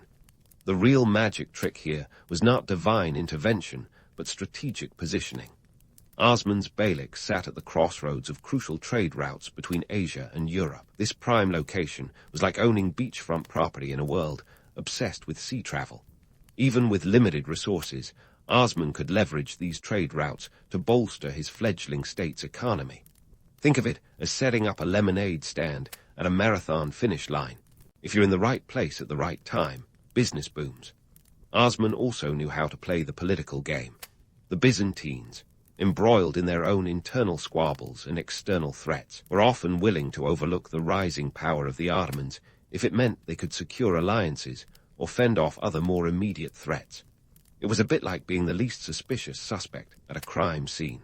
As long as someone else looked guiltier, Osman could continue his expansion relatively unchallenged. While the early 14th century was far from the age of Instagram or viral tweets, information still traveled fast. Osman's growing reputation was a magnet for various warriors, adventurers, and maybe even a few opportunists looking for new prospects. This influx of talent and manpower wasn't accidental. It was the result of Osman's ability to create a narrative of success and opportunity that appealed to those with more ambition than allegiance. In the gritty reality of the early 1300, Osman's rise was less about divine destiny and more about playing a smart, opportunistic game of chess while others were busy trying to remember how to play checkers. Certainly, there were plenty of legends spun about Osman and his exploits, but behind every grand tale lay the simple truths of survival, strategy, and seizing the moment when it mattered most. And so, from these modest beginnings, like a snowball rolling down a hill, Osman's Beylik began its improbable climb. The empire was not built in a day, nor was it the result of a single vision or a lone dream. It was the work of a community that saw the potential to turn the tables in a world where the odds were stacked against them. In the end, the rise of the Ottoman Empire was less a fairy tale and more a testament to the sheer audacity of a small group willing to take on the world, one strategic move at a time. With Osman's modest snowball of ambition rolling, it was time for his son Orhan to take the reins and show everyone that the apple didn't fall far from the strategically astute tree. Orhan Gazi, stepping into his father's well-worn boots around 1324, had a knack for turning that scrappy Beylik into a powerhouse. Imagine him as the heir to a startup, only instead of Silicon Valley, he's in medieval Anatolia, and his tech is more about military cunning than coding. Orhan kicked things off with a daring move that would make any entrepreneur jealous. He took Bursa in 1326. Now, Bursa wasn't just any city. It was like hitting the jackpot on the medieval Monopoly board. This strategic gem was the first major Ottoman capital and a critical hub that bridged Asia with Europe. Orhan's acquisition of Bursa was akin to acquiring prime real estate with a view of the future, an economic game-changer that opened up trade routes and swelled the tiny Ottoman coffers. Under his rule, Bursa transformed from a Byzantine backwater into a bustling Ottoman metropolis, complete with bazaars that would put any mall to shame. While Orhan was busy giving Bursa an Ottoman makeover, he also knew that a growing empire needed more than just pretty cities. It needed a strong military backbone. Enter the Janissaries, the empire's elite infantry. Established under Orhan's watch, these were no ordinary foot soldiers. They were more like a medieval SEAL Team 6, highly trained, fiercely loyal, and a bit terrifying. The Janissaries were recruited through the Devshirme system, a kind of human resources operation that involved taking boys from Christian families in the Balkans and turning them into soldiers. Think of it as the world's most controversial internship program. While the ethics of this system were murky at best, it undeniably created a formidable fighting force that would become the backbone of Ottoman military might. Orhan's expansionist policies weren't just about brute force. They were also about playing the political game like a master chess player. He forged alliances with the Byzantines, even marrying Theodora, daughter of a Byzantine emperor. That's right. While some leaders were busy sharpening swords, Orhan was sharpening his diplomatic skills, turning potential enemies into family. It wasn't just a clever move. It was a stroke of genius that allowed the Ottomans to expand without constantly looking over their shoulders.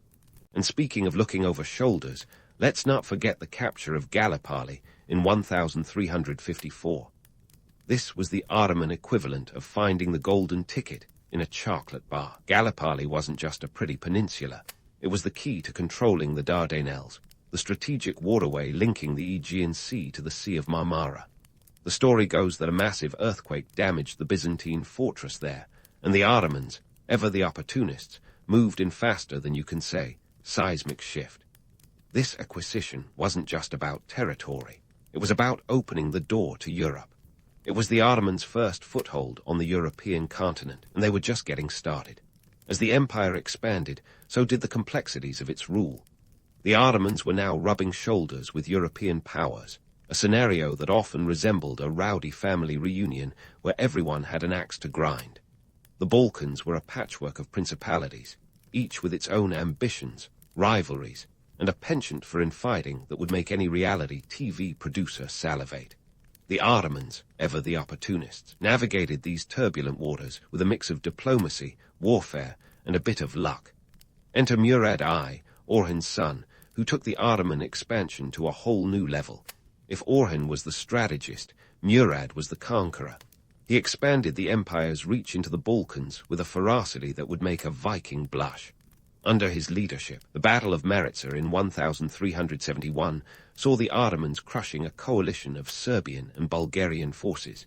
It was a decisive victory that sent shockwaves through Europe, a reminder that the Ottomans were no longer just the new kids on the block. They were the ones throwing the block party. But it wasn't all smooth sailing for Murad. The road to empire building was littered with challenges, and none more so than the infamous Battle of Kosovo in 1389.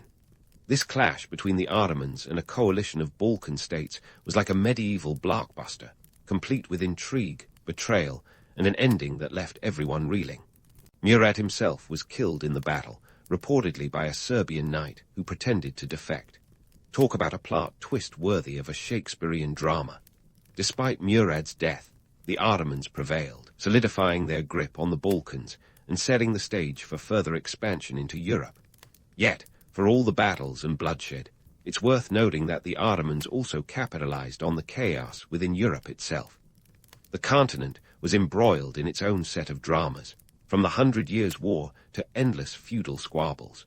It was a time when knights were more concerned with jousting over estates than with the encroaching Ottoman threat. This European infighting provided the Ottomans with the perfect cover to expand their influence, like a cat burglar slipping in while everyone's distracted by the fireworks outside. Through all this, the Ottomans managed to avoid the kind of family drama that typically plagued dynasties. No Game of Thrones-style backstabbing or poisoned feasts here.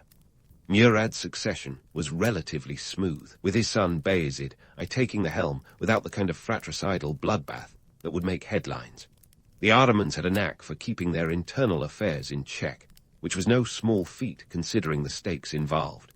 As the 14th century drew to a close, the Ottomans were no longer just a local nuisance. They were a force to be reckoned with. They had turned their once modest Beylik into a sprawling empire that spanned continents and cultures. But this meteoric rise wasn't solely due to military might or strategic marriages. It was a complex interplay of ambition, opportunism, and a keen understanding of the world around them. The Ottomans had mastered the art of seizing the moment, and they were just getting started. And so, with the dawn of the 15th century on the horizon, the Ottoman Empire stood poised for even greater conquests. The stage was set for new challenges, new leaders, and a continuation of the audacious journey that had transformed them from a small Anatolian state into one of history's most formidable empires. But that's a tale for another day, as the story of the Ottomans is far from over. Stay tuned, because the best and most tumultuous is yet to come. As the 15th century dawned, the Ottoman Empire was like a teenager with a new driver's license, ready to hit the road, but not entirely sure how to handle the bumps ahead. Bayezid I, often referred to as Yildirim, or the Thunderbolt, a nickname that screams confidence, if nothing else, was the man of the hour. He had inherited not just an empire, but also a hefty list of challenges that would make even a seasoned ruler break out in a cold sweat. Bayezid's reign started with a bang, and not just because of his thunderous nickname. He was a man on a mission, with ambitions as towering as the mountains of Anatolia. His first order of business was to consolidate power and quash any dissent, a task akin to herding cats in a thunderstorm. He expanded his territory with the kind of zeal that made neighboring rulers nervous, annexing Bulgaria and Serbia faster than you can say imperial expansion. By 1396, the Battle of Nicopolis saw Bayezid dealing a humiliating defeat to a coalition of European crusaders, a wake-up call that the Ottomans were not just passing through, they were here to stay. But while Bayezid was busy flexing his military muscles, trouble was brewing in the east. Enter Timur, also known as Tamerlane, a name that probably sent shivers down the spines of anyone who had ever heard of his conquests. Timur was the kind of guy who didn't just want to conquer. He wanted to leave a mark, often literally, on the lands he invaded. By the late 1390, Timur's empire stretched from the Middle East to the Indian subcontinent, and he wasn't exactly sending out friendship bracelets. The inevitable clash between these two titans came at the Battle of Ankara in 1402. It was a showdown that promised fireworks and delivered a spectacle worthy of a blockbuster. On one side, Bayezid's forces. On the other, Timur's army, reportedly numbering over 140,000 men, complete with war elephants. Yes, elephants, because why not bring the jungle to the battlefield? The battle was less a strategic chess match and more a chaotic whirlwind, with Timur's forces employing deceptive tactics that left Bayezid scrambling. In the end, the Ottomans were routed, and Bayezid was captured, spending the last year of his life in captivity, a tragic fall for the Thunderbolt. This defeat was like a seismic shockwave, leaving the Ottoman Empire teetering on the brink of disaster. Cue the Ottoman Interregnum, a period of utter chaos that was less Shakespearean drama and more like a medieval version of Survivor. After Bayezid's defeat, his sons began a notorious power struggle, each claiming the right to the throne. Imagine a game of musical chairs, except the stakes were a literal empire, and the players were armed to the teeth.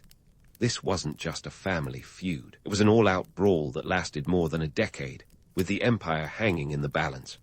Amidst this chaos, the region was a veritable smorgasbord of opportunity for rivals and former allies alike.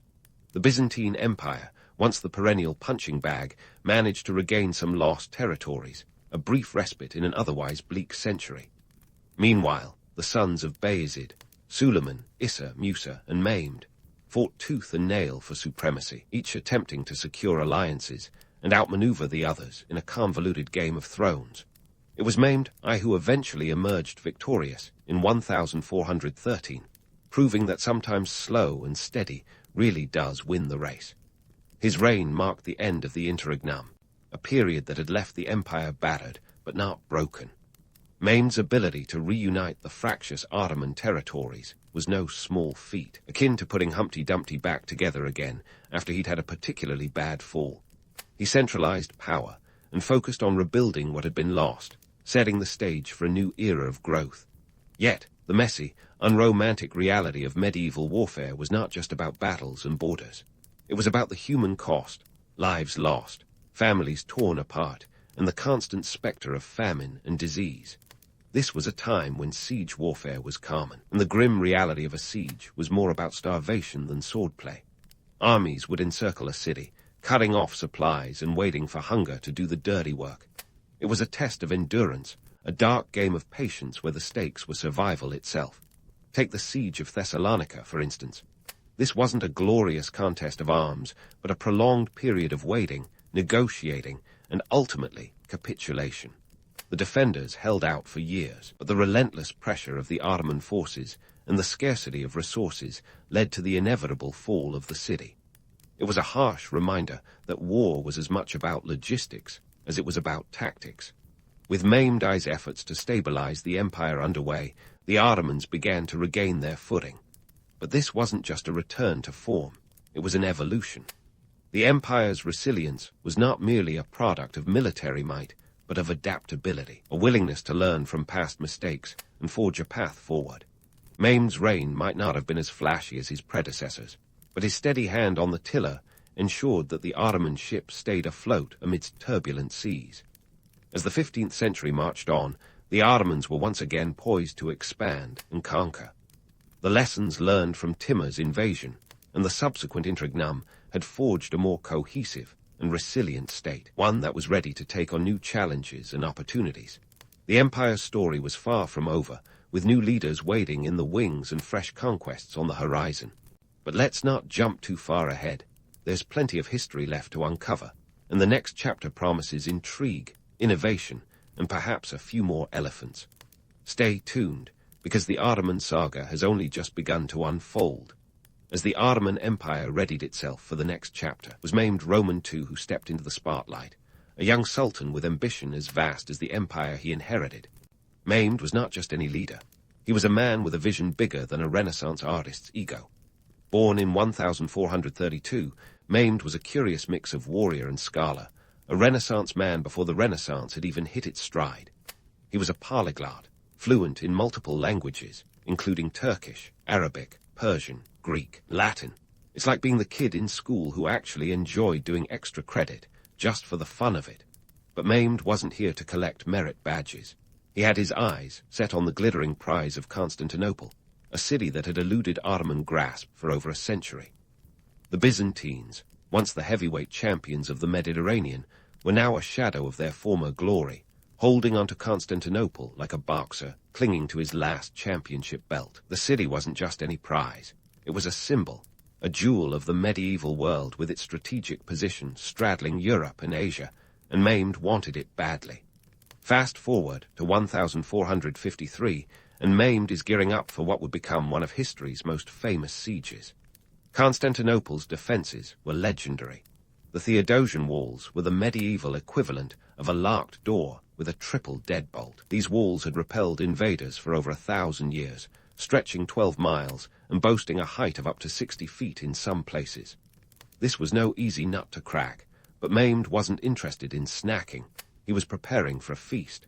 With an army of roughly 80,000 men, Mehmed brought a technological marvel that changed the siege game forever: the cannon. And not just any cannon, but the basilic, a behemoth weighing in at over 18 tons, with the ability to lob a 600-pound stone ball over a mile. It was more of a battering ram on steroids than a traditional cannon, but it got the job done. This technological innovation was a game-changer, marking the beginning of the end for walled cities everywhere. On the economic side, Mehmed was nothing short of a logistical wizard. He understood that war wasn't just about who had the biggest army. It was about who could sustain it. His forces were well supplied, and his strategic use of the Ottoman navy to blockade the Bosporus Strait ensured that Constantinople was isolated. The Byzantines were essentially trapped, like a cat in a fishbowl, watching the world around them slowly close in. And then there was the myth, the fabled chain that supposedly protected the Golden Horn from naval assault. The Byzantines had stretched a massive iron chain across the entrance to this crucial harbor, hoping it would hold back Mehmed's fleet. But Mehmed, ever the problem solver, had his ships hauled overland from the Bosporus to the Golden Horn, bypassing the chain entirely. It's the kind of move that makes you wonder if Mehmed had a future in logistics management should the whole empire thing not work out. Despite the romantic tales of chivalry and last stands, the reality of Constantinople's fall was a grim affair. After a 53-day siege, the city finally fell on May 29, 1453. The Byzantine defenders, numbering around 7,000, were overwhelmed by Mehmed's forces. The aftermath was brutal: looting, pillaging, and a reshaping of the city's very identity. The Hagia Sophia, once the grandest church in Christendom, was converted into a mosque, a symbol of the city's transformation from Constantinople to Istanbul. Here's where the Victor Hugo moment comes in. Mehmed, the conqueror, became the very thing he sought to overthrow. He didn't just raze Constantinople to the ground. He repurposed it, integrating its rich heritage into his empire. The conqueror became a custodian, fostering an era of cultural and architectural flourishing that would make the city a hub of the Islamic world. The irony is palpable. Mehmed, the man who brought down the Byzantine Empire, was also the one who preserved its legacy, albeit under a new banner. Economically, the capture of Constantinople was a masterstroke. It gave the Ottomans control over key trade routes between Europe and Asia, filling their coffers and fueling further expansion. The city became a melting pot of cultures, ideas, and commerce. Mehmed's vision for Istanbul was grand. Bridges, mosques, and palaces rose from the city's ancient ruins, blending Byzantine and Islamic influences into a new cosmopolitan identity. But let's not get too starry-eyed.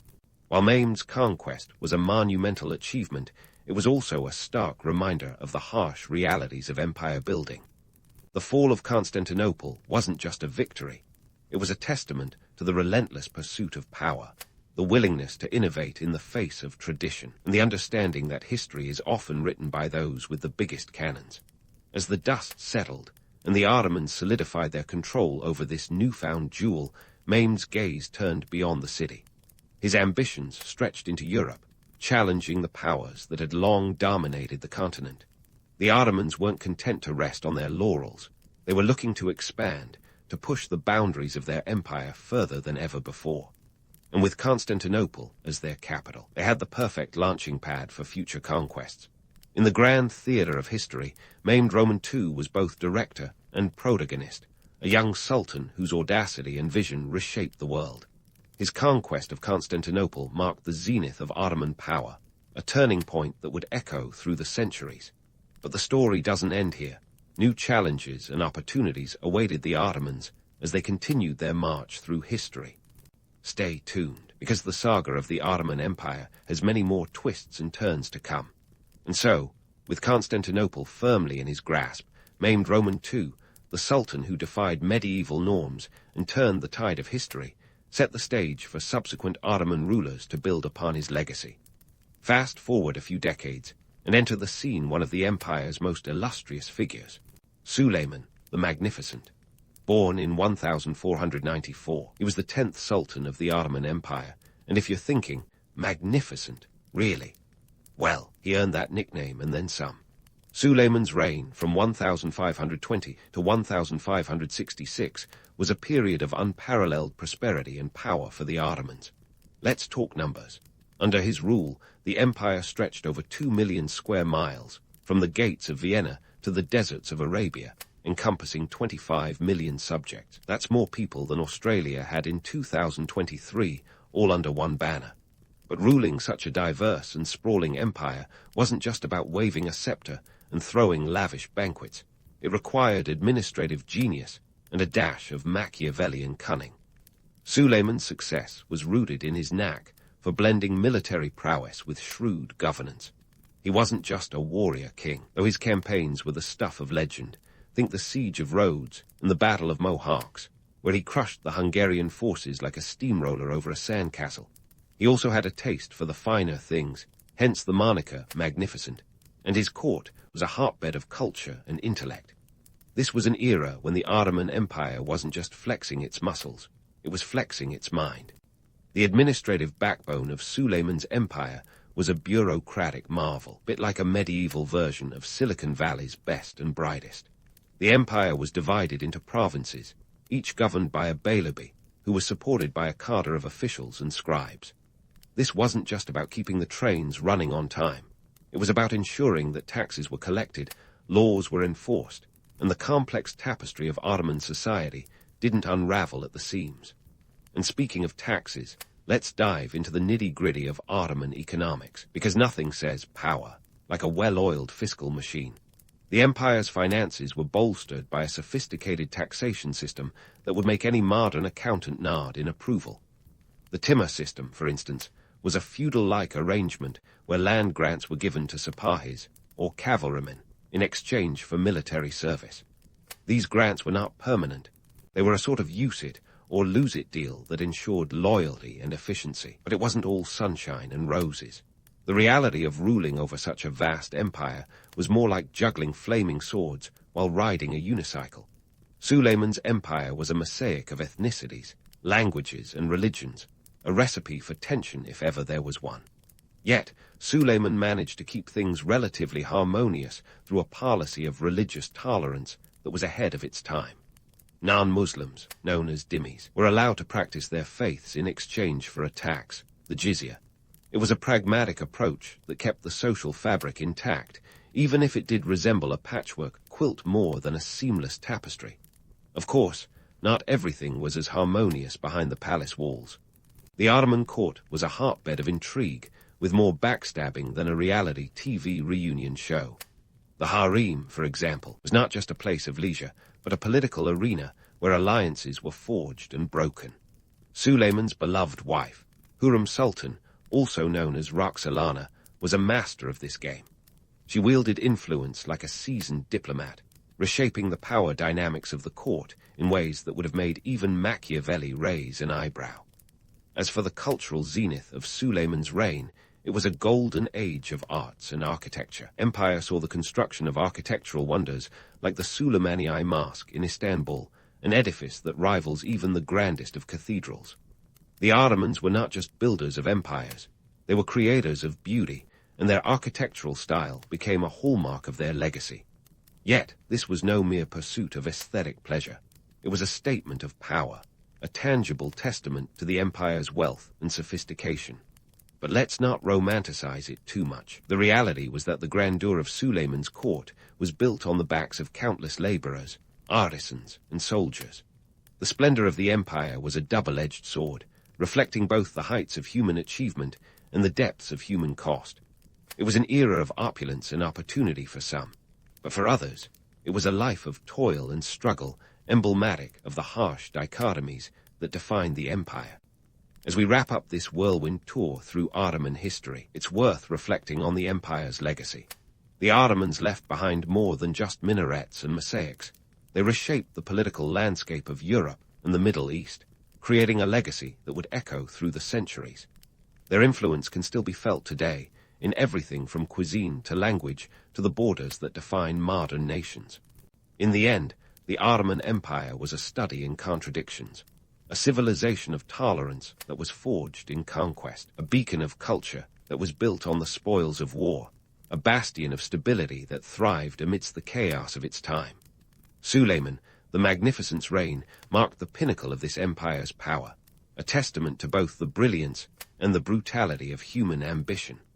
As the curtain falls on this chapter of history, remember that the Ottomans were more than just conquerors. They were architects of a world that blended old and new, east and west, in a tapestry as rich and complex as the empire itself. Their story is a reminder that history is not just a series of dates and battles, but a living, breathing narrative of human endeavor, full of triumphs and tragedies, myths and realities.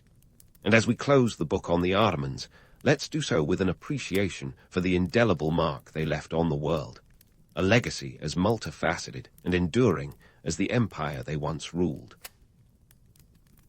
Helen of Troy, the face that launched 1,000 ships right. But before we dive into the drama of maritime mobilization, let's unravel the tangled ball of myth, mystery, and a smattering of reality about this legendary lady. Trust me, Helen's life is like a Greek salad, full of unexpected crunch and a bit of tang. First things first, Helen's origins. Was she a mere mortal or the offspring of a divine dalliance? According to the myths, she was the daughter of Zeus, the king of the gods, who apparently turned into a swan to seduce her mother, Leda. Yeah, you heard that right. Zeus, notorious for his peculiar romantic strategies, decided to play the avian card. Now, whether Leda found this charming or not is a debate lost to the ages, but what followed was the birth of Helen, supposedly hatched from an egg. Yes, an egg. Because when it comes to Greek mythology, subtlety is often left at the door. But let's crack this shell and get to something more solid. Archaeologically speaking, the evidence for Helen as a living, breathing person is thinner than a toga at a toga party. The late Bronze Age, around 1200 BCE, was a time when the Mycenaean civilization strutted its stuff across Greece. These folks were real, no myth about it. They left behind artifacts, palatial ruins, and Linear B tablets that hint at complex societies engaged in trade, war, and the occasional feast. Interestingly, though, there's no tablet proudly declaring, Helen slept here, or any mention of her in these records. So where does that leave us? Well, somewhere between historical possibility and a really good story. Speaking of stories, Helen's narrative was a cornerstone of Greek cultural storytelling. The Iliad, penned by Homer, or a group of folks using Homer as a convenient pseudonym, spins her tale as if she were the trophy in a particularly brutal game of capture the flag. Her beauty, it seems, was the ancient world's equivalent of a nuclear weapon. A single glance could spark a decade-long war. But was she really just a pretty face? Political intrigue was the name of the game in late Bronze Age Greece, and Helen might have been more of a pawn than a player. Consider the political landscape of the time. Mycenaean Greece wasn't a unified nation, but a collection of city-states, each with its own king and ambitions. Agamemnon, the king of Mycenae, who allegedly led the Greeks to Troy, was a man who knew how to play the Game of Thrones long before George R.R. Martin made it fashionable. These kings were constantly jockeying for power, land, and resources, and what better way to seal an alliance or provoke a rival than through marriage? Helen, married to Menelaus of Sparta, was a valuable asset in this geopolitical chessboard. Now, let's debunk a romantic notion. The idea that Helen's abduction by Paris, Prince of Troy, was purely about love. Sure, Paris won her affection, or so the story goes, by awarding Aphrodite a mythical golden apple, declaring her the fairest goddess. But behind this tale of beauty pageants and divine bribery lies a more cynical reality. The city of Troy was strategically located on the trade routes between Europe and Asia. Controlling Troy meant controlling a lucrative economic artery. So, when Paris whisked Helen away, it wasn't just a matter of the heart. It was a move that threatened to shift the balance of power and wealth. Let's not forget the practicalities of warfare in the late Bronze Age. Ships, like those famed 1,000 launched by Helen's beauty, weren't conjured from thin air. Building a single war vessel required substantial resources: wood, bronze, manpower. An average Mycenaean ship might have cost the equivalent of a small fortune, and launching 1,000. That was an economic commitment on par with hosting the Olympic Games during a recession. This was a time when kings like Agamemnon had to count their drachmas and calculate risks as much as they did their muscle-bound warriors. In digging through the rubble of history and myth, what we find is a rich tapestry where Helen stands not just as a figure of desire, but as a symbol of the intersection between myth and the merciless gears of political and economic machinations. She was less a damsel in distress and more a reflection of the ancient world's complexities. Through her story, we glimpse the strategies and struggles that defined an era, a time when alliances were forged in the fire of ambition, and every beautiful face had a price. So, as we continue our journey through Helen's life and legend, keep in mind that each tale told and each myth spun was as much about the storytellers and their worldviews as it was about the characters themselves. In the end, Helen of Troy is a testament to the enduring power of narrative, a story that's captivated imaginations for millennia, and a reminder that sometimes the lines between history and myth are as blurred as the boundaries between gods and mortals in ancient Greece. And speaking of blurred lines, let's take a stroll down to the beauty contest that might have started it all. the judgment of Paris. This is the story of how one golden apple, a trio of competitive goddesses, and a hapless Trojan prince set the stage for a war that would make any soap opera look tame. Imagine the scene. A wedding feast in the heavens. Everyone's having a grand old time, but one goddess isn't on the guest list. Enter Eris, goddess of discord, who, like any good party crasher, decides to spice things up by tossing in a golden apple inscribed with "to the fairest." Cue the chaos. Hera, Athena, and Aphrodite, each convinced of their own divine beauty, start bickering like siblings over the last slice of cake. Zeus, who knows better than to get between a goddess and her vanity, punts this golden heart potato down to Paris of Troy, a prince who's minding his own business on Mount Ida. Paris, likely regretting his life choices at this point, is faced with the ultimate bribe fest. Hera promises power. Athena offers wisdom and victory in battle. But Aphrodite, ever the strategist with a knack for knowing her audience, dangles the most beautiful woman in the world, Helen, in front of him. Paris, perhaps not thinking about the long-term consequences, or maybe just thinking like a typical guy, chooses Aphrodite. And just like that, the wheels of fate are set in motion. Now, let's hit pause on the divine drama and switch channels to the economic and political realities of the time.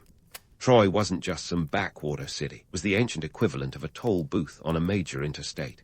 Sitting smack dab on the Dardanelles, it controlled the gateway between the Aegean and the Black Sea, a prime position for anyone looking to make a little coin on the lucrative trade routes. We're talking grain from the Black Sea, tin from the east, and luxury goods from Egypt, all flowing through this bottleneck.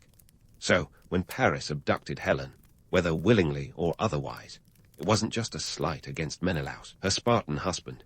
It was a direct threat to the balance of power and commerce. The Mycenaeans, with Agamemnon at the helm, weren't just avenging a brother's honor. They were protecting their economic interests. Troy's strategic location meant that whoever controlled it could essentially charge a cover fee for every merchant ship passing by. And with a robust economy dependent on trade, this was a game changer. The city itself was no haphazard collection of huts. Archaeological digs reveal a sprawling, fortified city with massive walls, large enough to make any invading force think twice. It's no wonder the siege took a grueling 10 years, according to Homer. But beyond the poetry and the romanticized vision of noble warriors, there lay a gritty reality of logistics and survival. Feeding an army for a decade isn't just a feat of endurance, it's an economic nightmare. The Greeks would have needed constant supplies of food, weapons, and manpower, much of which would have to be transported over the very waters they sought to dominate. Now, back to our main cast. Paris and Helen's elopement, or kidnapping, depending on whose version you buy, was the spark. But the tinder was already laid out by centuries of trade rivalries and territorial ambitions. The Mycenaeans weren't strangers to conflict, and the chance to eliminate a competitor like Troy was too tempting to pass up. In this light, Helen becomes less of a homewrecker and more of a convenient justification for war. Primary sources, like the Linear B tablets found in Pylos and Knossos, give us tantalizing glimpses into the bureaucratic machinations of these ancient kingdoms. They list everything from chariots to rations, painting a picture of a society deeply involved in the economics of warfare. Yet, interestingly, they make no mention of Helen or her beauty pageant antics. This absence speaks volumes, suggesting that perhaps in the grand scheme of things, the motivations for the Trojan War were more about profit than passion. So, while the poets sang of a love that transcended mortality, the reality was likely far more mundane. It was about control, of trade routes, of resources, and of power. The Trojan War, like so many before and after, was as much about the economics of empire as it was about the whims of gods. As we continue to peel back the layers of Helen's story, what emerges is not just a tale of love and war, but a complex web of human ambition and economic necessity. In this ancient chess game, Helen was neither a mere pawn nor a queen, but perhaps the most irresistible excuse for a conflict that was, at its heart, a very human struggle for dominance. Stay tuned as we continue this journey, uncovering more of the intrigue, the machinations, and the enduring allure of the legends that have shaped our understanding of history. With Helen of Troy, we're just getting started. The best and juiciest is yet to come. As we wade deeper into the saga of the Trojan War, it's time to talk logistics. Forget the gilded poetry for a moment. Keeping an army camped outside Troy for 10 years is less about heroics and more about hardcore survival. This wasn't a weekend camping trip. It was a decade-long endurance test. Picture the Greek forces, led by Agamemnon, essentially setting up a sprawling, ancient airbomb on the beaches of Anatolia. But unlike modern tourists, these guys didn't have the luxury of a decent Wi-Fi connection or room service. First, let's tackle the elephant in the war room, the feasibility of this decade-long siege. We're talking about thousands of men. Estimates range from 50,000 to 130,000, depending on which ancient chronicler you believe, who needed to be fed, armed, and kept in fighting shape. This was no small task, especially when you consider the Bronze Age's version of logistics involved ox carts rather than cargo planes. The Greeks had to rely on supply lines stretching back to the Greek mainland, a logistical nightmare given the lack of refrigeration and the fact that a bad storm could sink your entire shipment of olives and wine. And what about the cost? Equipping a single Mycenaean warrior was an investment.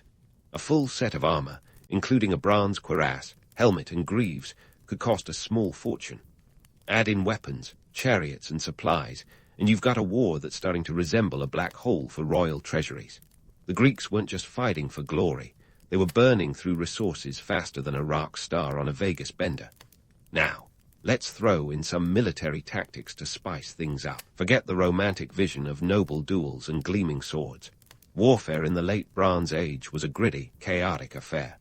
The Greeks, with their phalanx formations, relied on discipline and brute force.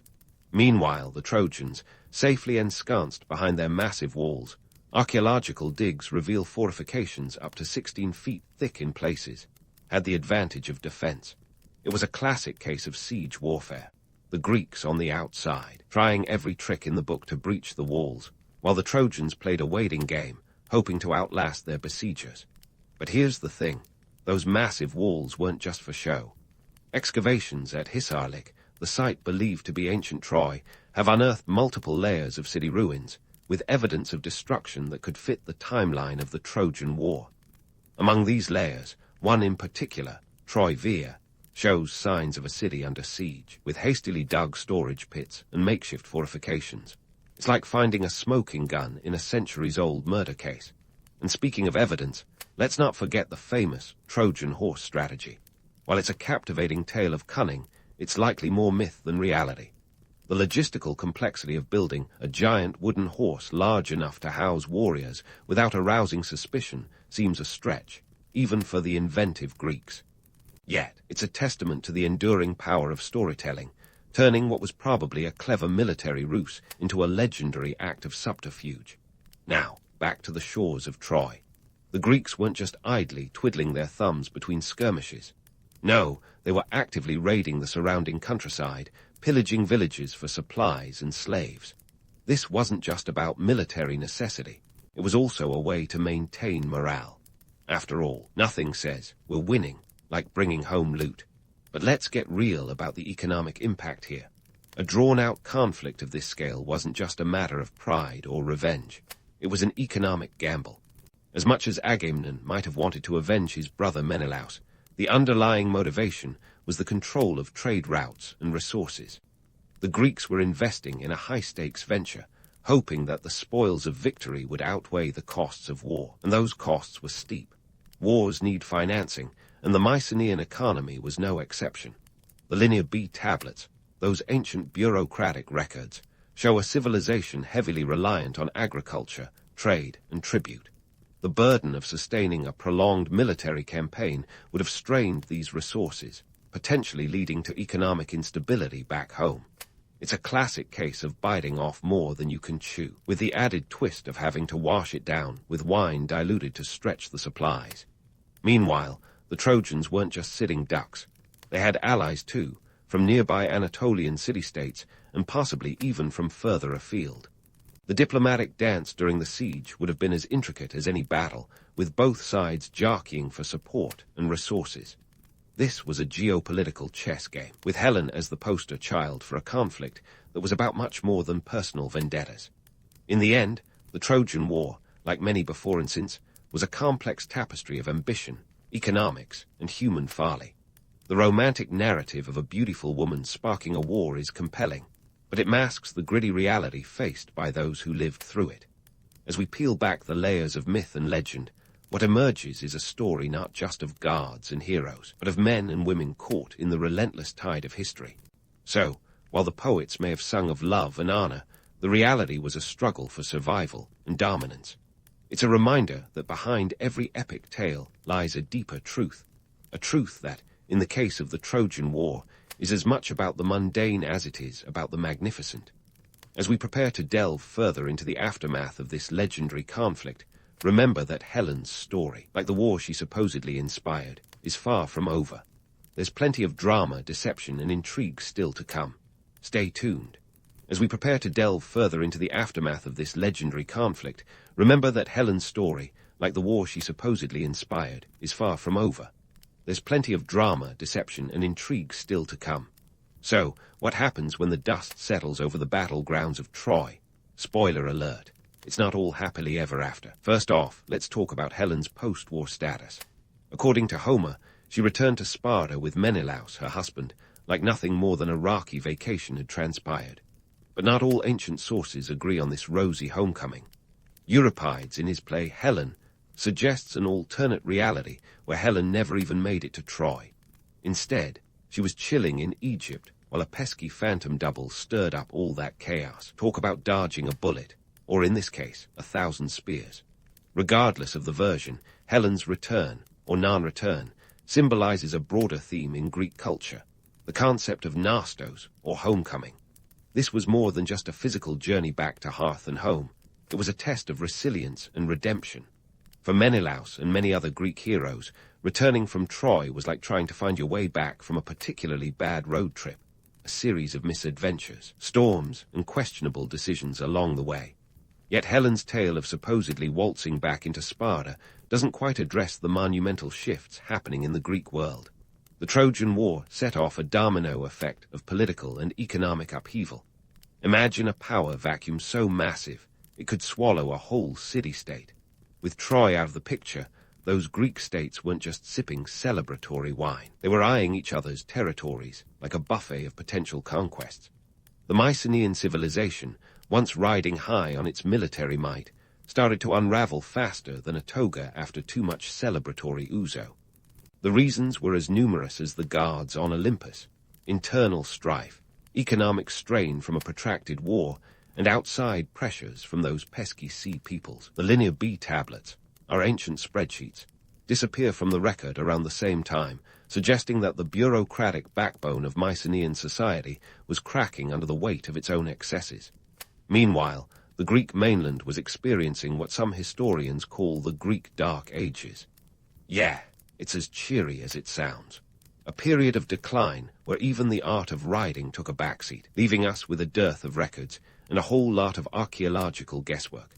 The once grand palaces of Mycenae, Pylos, and others were abandoned or destroyed.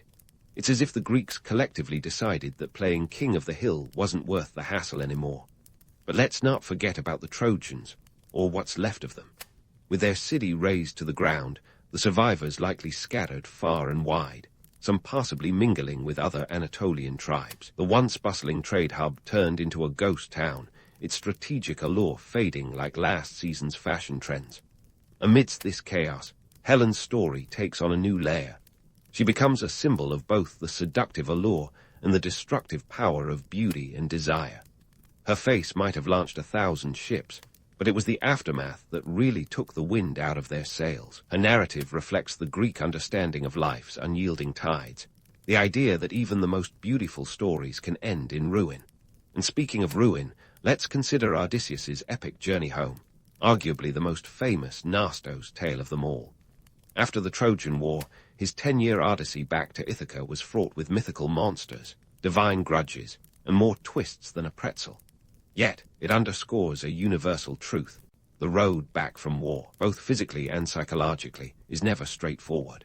For Helen, her return to Sparta, whether real or imagined, was a return to a precarious normalcy. She's depicted in later myths as living out her days in relative peace, a far cry from the epic chaos she's associated with. Still, her legacy is anything but serene. Over the centuries, Writers and artists have alternately vilified and vindicated her, reflecting their own cultural moments and moral quandaries. In the grand tapestry of history, Helen's story mirrors the Greek ethos of tragedy and redemption, of beauty intertwined with destruction. She stands as a reminder that myths are more than mere stories. They are reflections of the human condition, full of contradictions and complexities. As we wrap up this chapter of Helen's life, keep in mind that the aftermath of the Trojan War reshaped the ancient world in profound ways. It set the stage for the rise of new powers and the eventual birth of classical Greece, with its philosophers, playwrights, and politicians who would ponder the very nature of humanity and hubris. But let's not get ahead of ourselves. There's still more to unravel in Helen's tale, and as we continue to peel back the layers, we'll find that her story is a never-ending cycle of myth, memory, and reinvention. The face that launched 1,000 ships might have also launched 1,000 interpretations, each as compelling and confounding as the last. Stay tuned as we continue to navigate the labyrinth of Helen's legacy, exploring the cultural and historical ripples that resonate even today. The journey is far from over, and as with any good Greek saga, the best revelations are yet to come. So here we are, standing at the crossroads of myth and history, taking a hard look at Helen of Troy's legacy. It's a bit like examining a celebrity through the lens of a tabloid, half-truths, half-fantasy, and a sprinkling of reality just to keep us guessing. But Helen's story isn't just ancient gossip. It's a cultural phenomenon that's been retold, reimagined, and repurposed more times than a Hollywood blockbuster. First off, let's talk about the ancient Greeks and their obsession with Helen. This wasn't just a passing fancy. She was a staple of their storytelling toolkit, a go-to character for exploring the themes of beauty, betrayal, and power dynamics. Her narrative was a way for the Greeks to grapple with their own societal norms and values. In a world where physical beauty was often equated with moral virtue, or the lack thereof, Helen was the ultimate paradox, irresistible yet dangerous, an object of desire and a catalyst for disaster.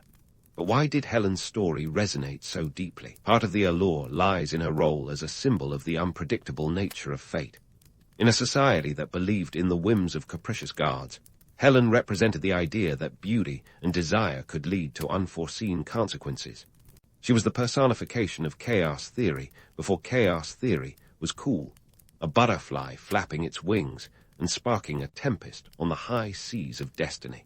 Fast forward a few centuries, and Helen's story continued to captivate the imaginations of the Romans. They, too, embraced her as a symbol of beauty and power. In Virgil's Aeneid, she even makes a cameo appearance, and though her role is minor, she embodies the same timeless themes. The Romans were all about power and control, and Helen, this embodiment of allure and chaos, was a fascinating foil to their own ideals of order and stability. Now, let's leap into the Renaissance, where Helen's tale was dusted off and dressed up in the new garb of humanism. In this era of rediscovery, when scholars were poring over classical texts like they were the latest Netflix drop, Helen became a muse for artists and writers. She was painted, sculpted, and written about with a newfound appreciation for her complexity. The Renaissance thinkers, ever fond of a good paradox, saw in Helen a perfect blend of beauty and danger, a living, breathing contradiction that mirrored the human condition. But it wasn't just the highbrow crowd that kept her legend alive. Helen's story found its way into popular culture, too.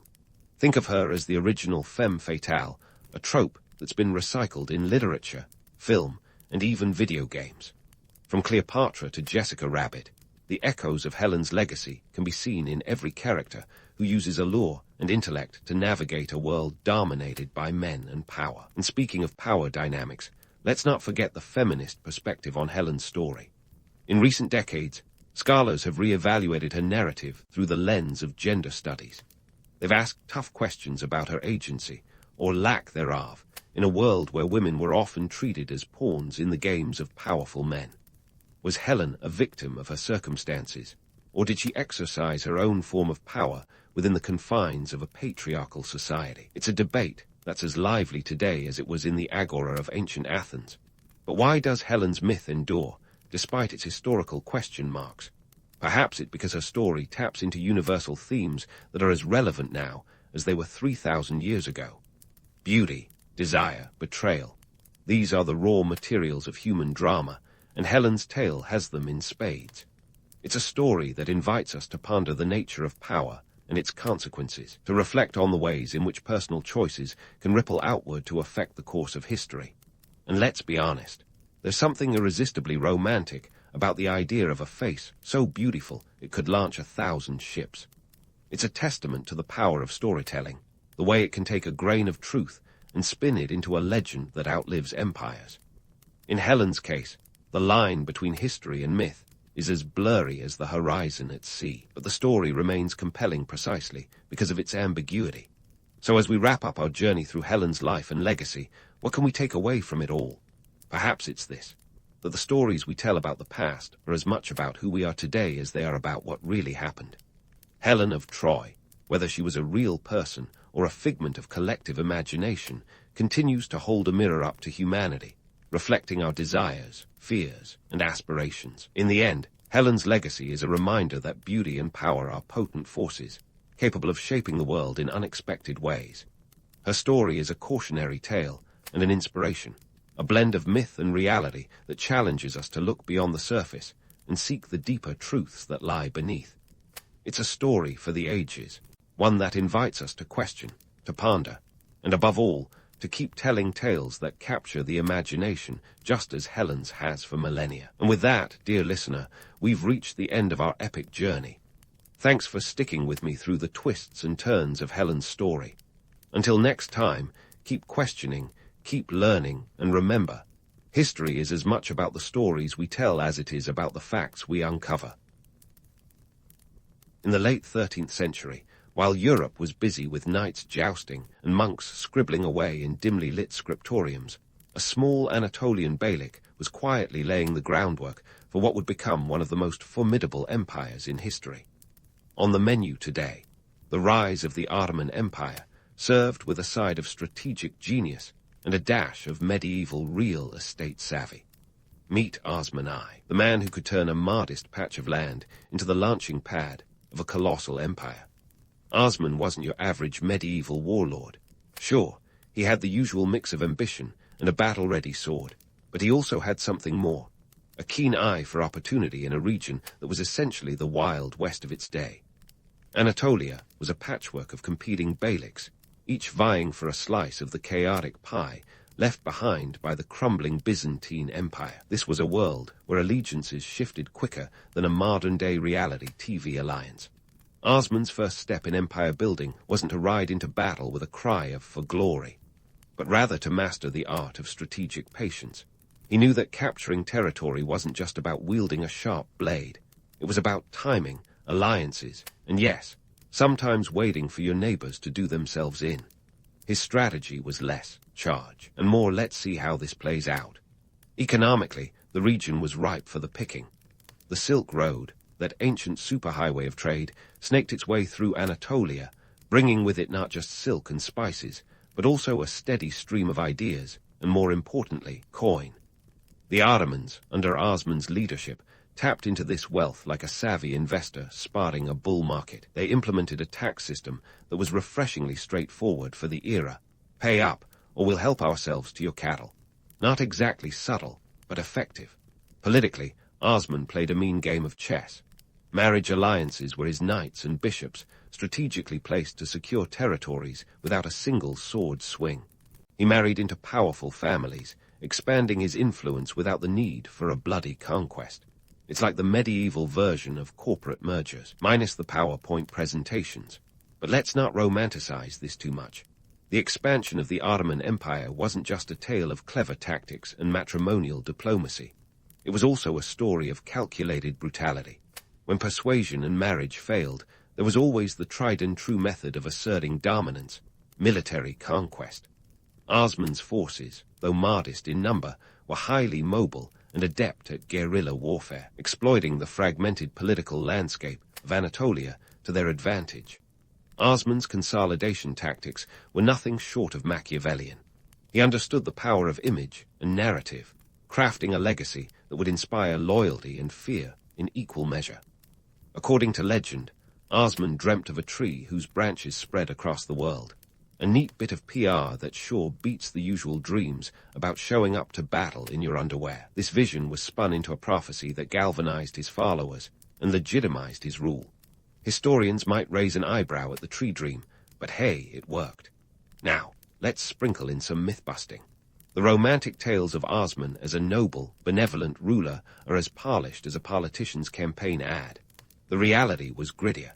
His methods were ruthless when necessary, and his vision was unwaveringly focused on expansion, often at the cost of those who stood in his way. It's a reminder that the leaders of empires are rarely the one-dimensional heroes of legend. The real estate acquisitions were no less strategic. Osman's knack for property was legendary, or at least it should be. His expansion into Byzantine territory wasn't just about grabbing land. It was about securing key fortresses and trade routes, creating a buffer zone that would protect his burgeoning state. It's like Monopoly, but with actual castles instead of little green houses. Osman's legacy was cemented by his ability to adapt and evolve in a rapidly changing world. By the time of his death, around 1326, he had laid the foundation for a state that would eventually stretch across 3 continents. His son, Orhan, inherited not just a patch of land, but a burgeoning empire with the momentum of a rolling snowball. So, there you have it. A small Beylik transformed into a major power through a blend of cunning strategies, strategic alliances, and a healthy dose of opportunistic expansion. The Ottoman Empire didn't rise overnight, but thanks to Osman I, it had a solid launch pad.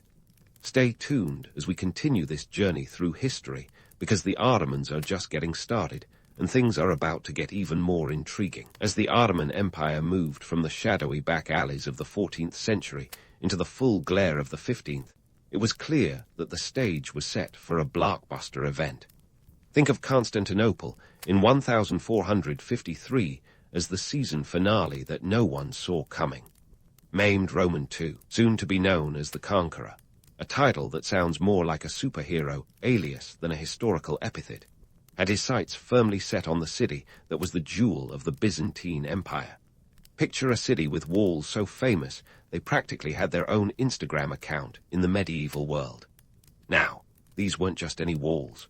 The Theodosian walls were legendary, a triple-layered defense system that had laughed in the face of numerous would-be conquerors for over 1,000 years. Built in the 5th century, they stretched for about 4 miles and were considered impregnable, until Maimed Roman II came along with his bag of tricks and a giant cannon that was anything but subtle. Let's take a moment to appreciate the sheer audacity of Maimed's military strategy. Imagine a 21-year-old with the confidence of a tech billionaire deciding he could do what generations before him could only dream of. Maimed wasn't just ambitious, he was practically redefining the word. With a force of around 80,000 men, some accounts even say up to 100,000, he set up camp outside the city in early April 1453, determined to make history by May. But let's not get ahead of ourselves. One does not simply waltz into Constantinople. The Byzantine defenders, numbering a mere 7,000, were bolstered by a handful of Genos allies. The odds were David and Goliath-esque, except this was no biblical fable. Maimed's ace up his sleeve was the infamous Dardanelles gun, a behemoth of a cannon forged by a Hungarian named Urban.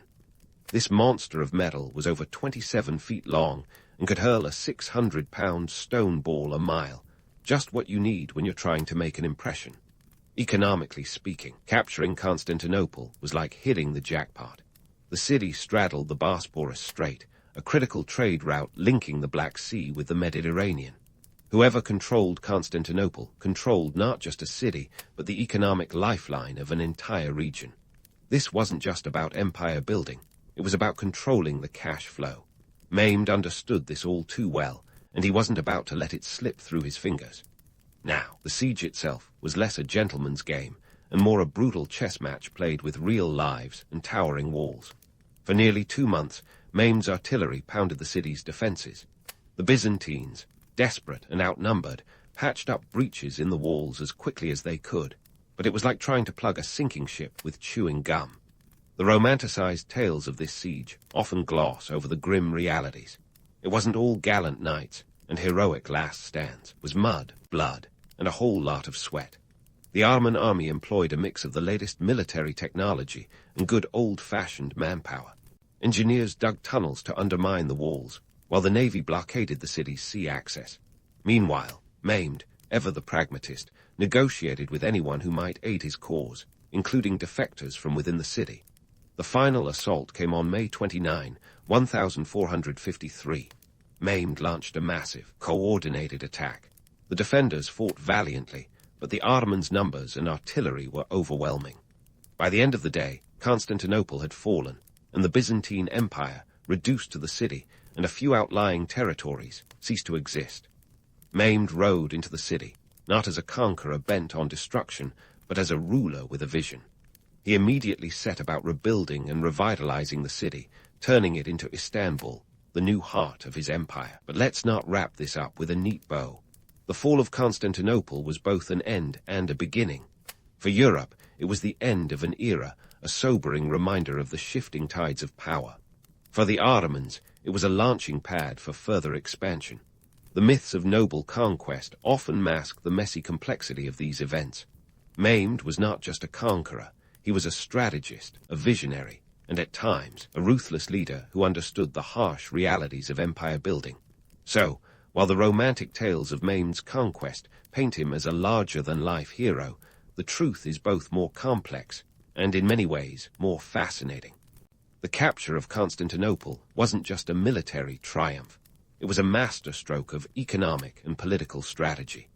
In Maimed, we see a leader who was not afraid to break the mold, who saw opportunity where others saw insurmountable obstacles. This was not the end of the Ottoman story. It was merely the beginning of a new chapter, with new challenges and conquests on the horizon. Stay tuned, because the Ottomans are just getting started, and the story of their empire is far from over. The walls of Constantinople may have fallen, but the echoes of that day would reverberate across continents and centuries, shaping the course of history in ways that no one could have predicted. As the dust settled over Constantinople, now reborn as Istanbul, the Ottoman Empire was just warming up for its next act. Enter Sultan Suleiman the Magnificent, a ruler whose very name sounds like he should have his own theme song. But let's not get distracted by the pageantry. Suleiman wasn't just a conqueror with a flair for the dramatic. He was a statesman with a master plan, and the Balkans and the Middle East were the next chapters in his ambitious saga. Suleiman's reign kicked off in 1520, and he wasted no time in making his mark. By 1521, he had already captured Belgrade, opening a gateway into Central Europe. This was less about the thrill of conquest and more about strategic positioning. Belgrade was the medieval equivalent of prime real estate, a critical juncture that controlled trade routes and military movements. Think of it as the heart of a chessboard where Suleiman placed his pieces with surgical precision. While the Balkans were falling like dominoes, Suleiman's eyes were also set eastward, towards the rich lands of the Middle East. The Ottoman Empire wasn't just about acquiring land. It was about controlling the lifelines of commerce. The Silk Road, that ancient network of trade routes, was still the jugular vein of economic prosperity. And Suleiman, ever the savvy ruler, knew that whoever controlled the trade routes controlled the cash flow. Under his rule, the Ottomans didn't just sit back and collect taxes. They actively promoted trade, ensuring that merchants preferred Ottoman-controlled routes by offering protection and stability, a rare commodity in those turbulent times. But Suleiman's genius wasn't confined to the battlefield or the marketplace. He was also a master of governance. It's easy to picture him as the grand sultan lounging in luxury, but the reality was far more complex. Suleiman was deeply involved in the administration of his empire, implementing legal reforms that would earn him the nickname, the lawgiver in the Islamic world. His legal code, the canon, streamlined the complicated patchwork of laws that had previously governed the empire, making justice more accessible and the rule of law more consistent. In a world where trial by combat still had a certain charm, Suleiman's legal reforms were downright revolutionary.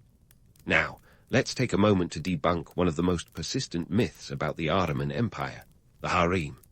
Popular culture loves to paint the harem as a den of debauchery, a sort of medieval bachelor pad. The reality was more like a complex political institution than a playground. The harem was a center of power, where the women, many of whom were highly educated and politically astute, wielded significant influence.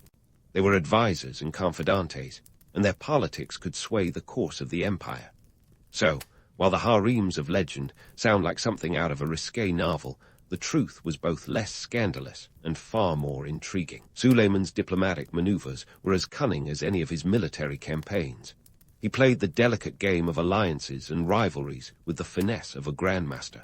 When facing the Habsburgs, Suleiman formed a surprising alliance with France. Yes, you heard that right. The Ottomans and the French united against a common rival.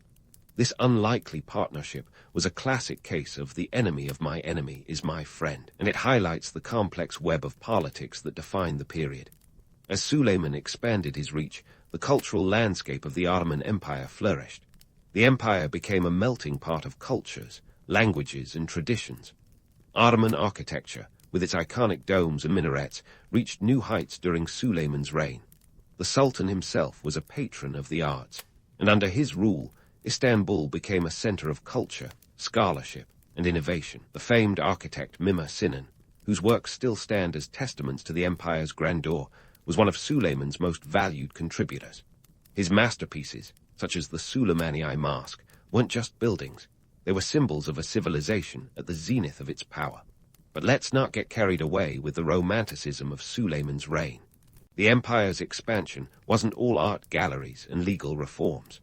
The Ottoman military machine was a formidable force, and Suleiman wasn't afraid to unleash it when diplomacy and negotiation failed.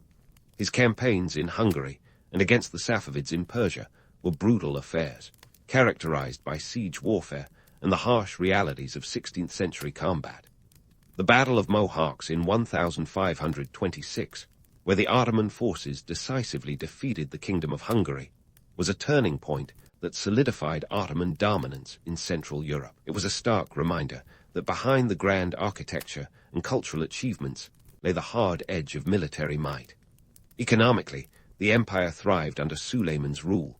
He understood that a prosperous populace was a loyal one, and he invested in infrastructure, building roads and bridges that facilitated trade and movement across his vast territories. The Ottoman Empire under Suleiman was like a well-oiled machine, humming with the energy of commerce and culture. Yet, for all his achievements, Suleiman was acutely aware of the fragility of empires. He knew that power was as much about perception as reality, and he worked tirelessly to maintain the balance between fear and respect. In the end, Sultan Suleiman's legacy was a tapestry of conquest and culture, law and leadership. His reign marked the zenith of Ottoman power, a time when the empire was not just a territorial giant, but a beacon of civilization. Yet, like all great stories, the tale of Suleiman the Magnificent is a blend of legend and reality, a reminder that history's greatest figures are often as flawed as they are fascinating. As we move forward, the story of the Ottomans continues, with new challenges and triumphs waiting just around the corner. So hang on, because this historical roller coaster is far from over, and the Ottoman Empire still has plenty of surprises in store. As the Ottoman Empire swaggered into the 16th century with all the confidence of a superpower on the rise, the cracks in its seemingly invincible facade were already forming, ready to give historians centuries later something juicy to chew on. You see, even the grandest empires have their Achilles heels, and for the Ottomans, it was the complex web of political, economic, and military challenges that would eventually test their mettle. First up in our lineup of reality checks was the Battle of Lepanto in 1571. Picture this, the Mediterranean not as a sun-soaked vacation paradise, but as a volatile chessboard where the Ottomans and the Holy League, an alliance of European maritime states, clashed in one of history's most famous naval battles. The Ottomans, under the command of Ali Pasha, showed up with a fleet of around 230 galleys, each bristling with cannons and soldiers. On the opposite side, the Holy League, led by Don John of Austria, fielded an armada of roughly 212 ships. This wasn't just about naval supremacy. It was a battle for control over the Mediterranean trade routes, a watery highway that was essentially the Silk Road's maritime sibling. Now, the romanticized notion is that the Ottomans, with their superior numbers and naval prowess, were invincible on the waves. But here's the harsh truth. Overconfidence can be as damaging as cannon fire. The Holy League employed clever tactics, exploiting the wind and using smaller, more agile ships to outmaneuver the Ottoman galleys. By the end of the day, the Ottomans had lost about 25,000 men and nearly 200 ships, a staggering blow to their naval dominance. The Holy League's victory at Lepanto was more than just a military triumph. It was a psychological win that showed the world the Ottomans were not invincible. And believe me, nothing gets a rival empire's blood pumping like the smell of vulnerability. Economically, the Ottoman Empire was also starting to feel the pinch. Inflation was becoming an unwelcome guest at the imperial banquet, thanks in part to the influx of silver from the New World into Europe, which devalued currency across the globe. It's the economic equivalent of finding out your prized antique is actually a dime a dozen.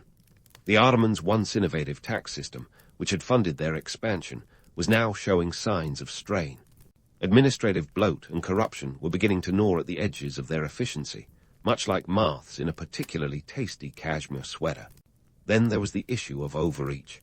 The empire, vast and diverse, was a tapestry woven from countless cultures, languages, and religions. Maintaining unity in such a melting pot was like trying to keep a pot of stew from boiling over. It required constant attention and a deft hand. The Ottomans had a knack for pragmatic governance, often allowing local leaders to maintain some degree of autonomy in exchange for loyalty and taxes. But as the empire expanded, the challenge of governing such a diverse realm grew exponentially. Bureaucracy ballooned, and with it, the potential for mismanagement and discontent among the populace. Fast forward to 1683, and the Ottomans were once again knocking on Europe's door, this time at Vienna. The Siege of Vienna was meant to be the crowning achievement of their European campaigns, a victory that would cement their dominance over the continent. Led by Grand Vizier Kara Mustafa Pasha, the Ottomans marched with an army of around 150,000, a force so vast it could have been mistaken for a mobile city. The Habsburg defenders, outnumbered and outgunned, dug in for what would become one of the most dramatic sieges in history. But here's where things get interesting. The siege didn't just pit the Ottomans against the Habsburgs. It became a rallying cry for Europe. The Polish-Lithuanian Commonwealth, led by King John Roman III Sobieski, answered the call for aid, bringing a cavalry charge that would make even the most hardened soldier's jaw drop. On September 12, 1683, the Battle of Vienna culminated in a grand clash on the Kahlenberg Heights.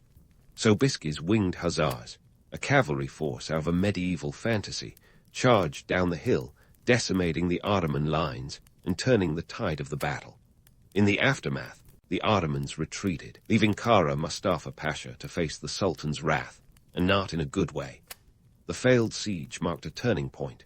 It was the end of Ottoman expansion into Europe and the beginning of a gradual decline.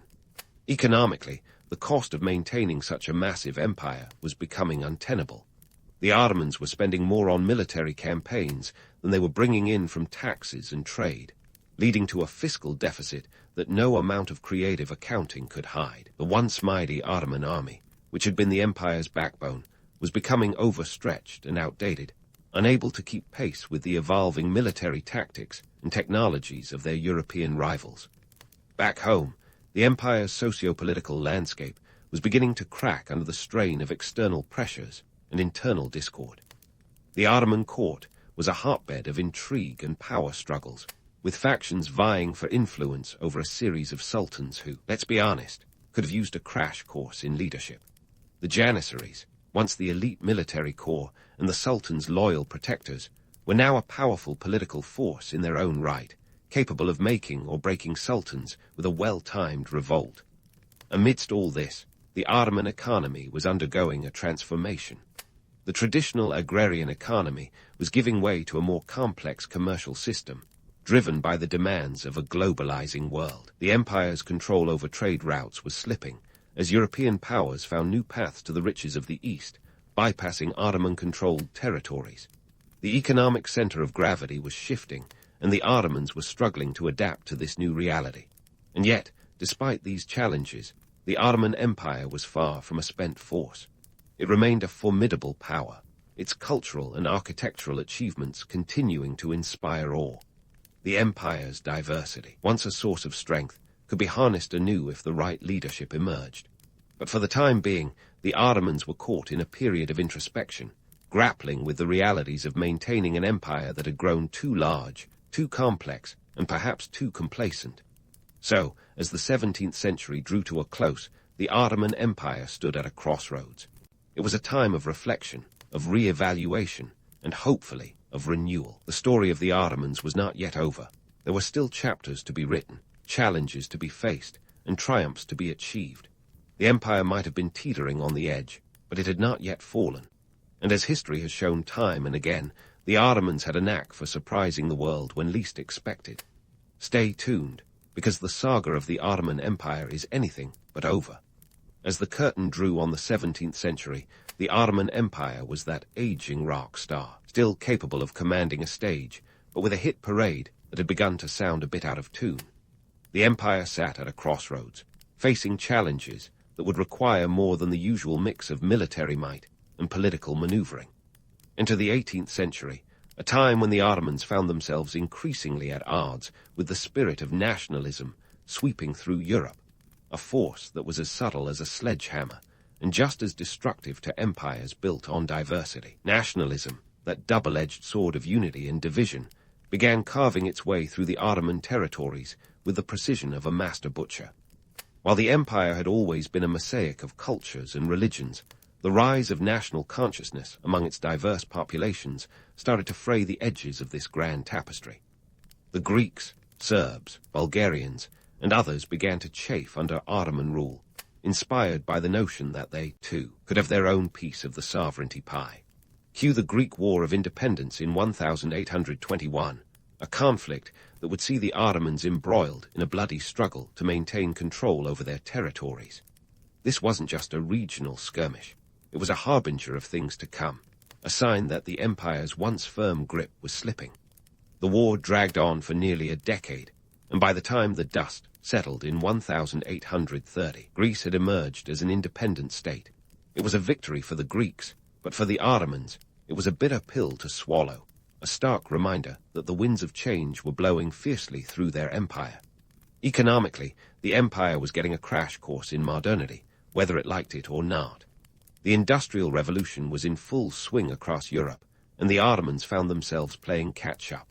The empire's attempts at modernization were a mixed bag of success and failure. The Tanzimat reforms, launched in 1839, were a bold effort to overhaul the administrative and legal systems, aiming to create a more centralized and efficient governance structure.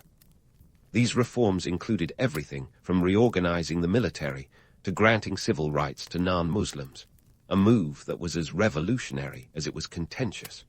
But like any ambitious renovation project, the Tanzimat reforms were plagued by setbacks. Corruption and entrenched interests within the empire made implementation a Herculean task. The economy, heavily reliant on agriculture, struggled to keep pace with the industrialized powers of Europe. The Ottomans borrowed heavily to finance their modernization projects, leading to a mountain of debt that would eventually come crashing down like a poorly constructed house of cards. By the late 19th century, the empire was effectively at the mercy of European creditors, a humiliating position for a once mighty power. Meanwhile, the political landscape was shifting under the feet of the Ottomans, with the Young Turks movement emerging as a force for change. This group of reform-minded intellectuals and military officers sought to restore the constitution and bring about a more democratic government. Their 1908 revolution temporarily reinvigorated the empire, but it also set the stage for further turmoil. The Young Turks were a mixed bag of idealism and realpolitik, and their policies often clashed with the entrenched conservative elements within the empire. As if things weren't complicated enough, the 20th century brought with it the seismic shock of World War I. The Ottomans, joining the Central Powers, found themselves embroiled in a conflict that would prove to be the empire's death knell. The war drained what little resources the Ottomans had left, and by its end in 1918, the empire was a shadow of its former self. The Treaty of Sevres in 1920 carved up Ottoman territories like a Thanksgiving turkey, leaving only the Anatolian heartland intact. It was a humiliating end for an empire that had once stretched across 3 continents. Yet, in the midst of this collapse, the seeds of a new nation were being sown. Mustafa Kemal Ataturk, a charismatic military leader with a vision as sharp as his wit, emerged as the driving force behind the establishment of the Republic of Turkey. Ataturk's reforms were nothing short of revolutionary, transforming the remnants of the Ottoman Empire into a secular, modern state. His policies of westernization and nationalism were a clear break from the past, a bold declaration that Turkey would chart its own course in the tumultuous waters of the 20th century. Reflecting on the legacy of the Ottoman Empire is like looking at a tapestry woven with threads of grandeur and complexity, triumph and tragedy. The empire's architectural and cultural achievements continue to inspire awe, while its history serves as a cautionary tale of the perils of overreach and the challenges of diversity in an age of nationalism. The Ottomans left behind a world forever changed, their story a testament to the rise and fall of one of history's most remarkable empires. The lessons of the Ottoman Empire's decline are as relevant today as they were a century ago. In a world that often seems as fragmented as the empire's former territories, the need for understanding and cooperation remains paramount. The Ottomans' ability to govern a diverse and sprawling realm offers valuable insights into the complexities of cultural and political integration, while their downfall underscores the importance of adaptability and resilience in the face of change.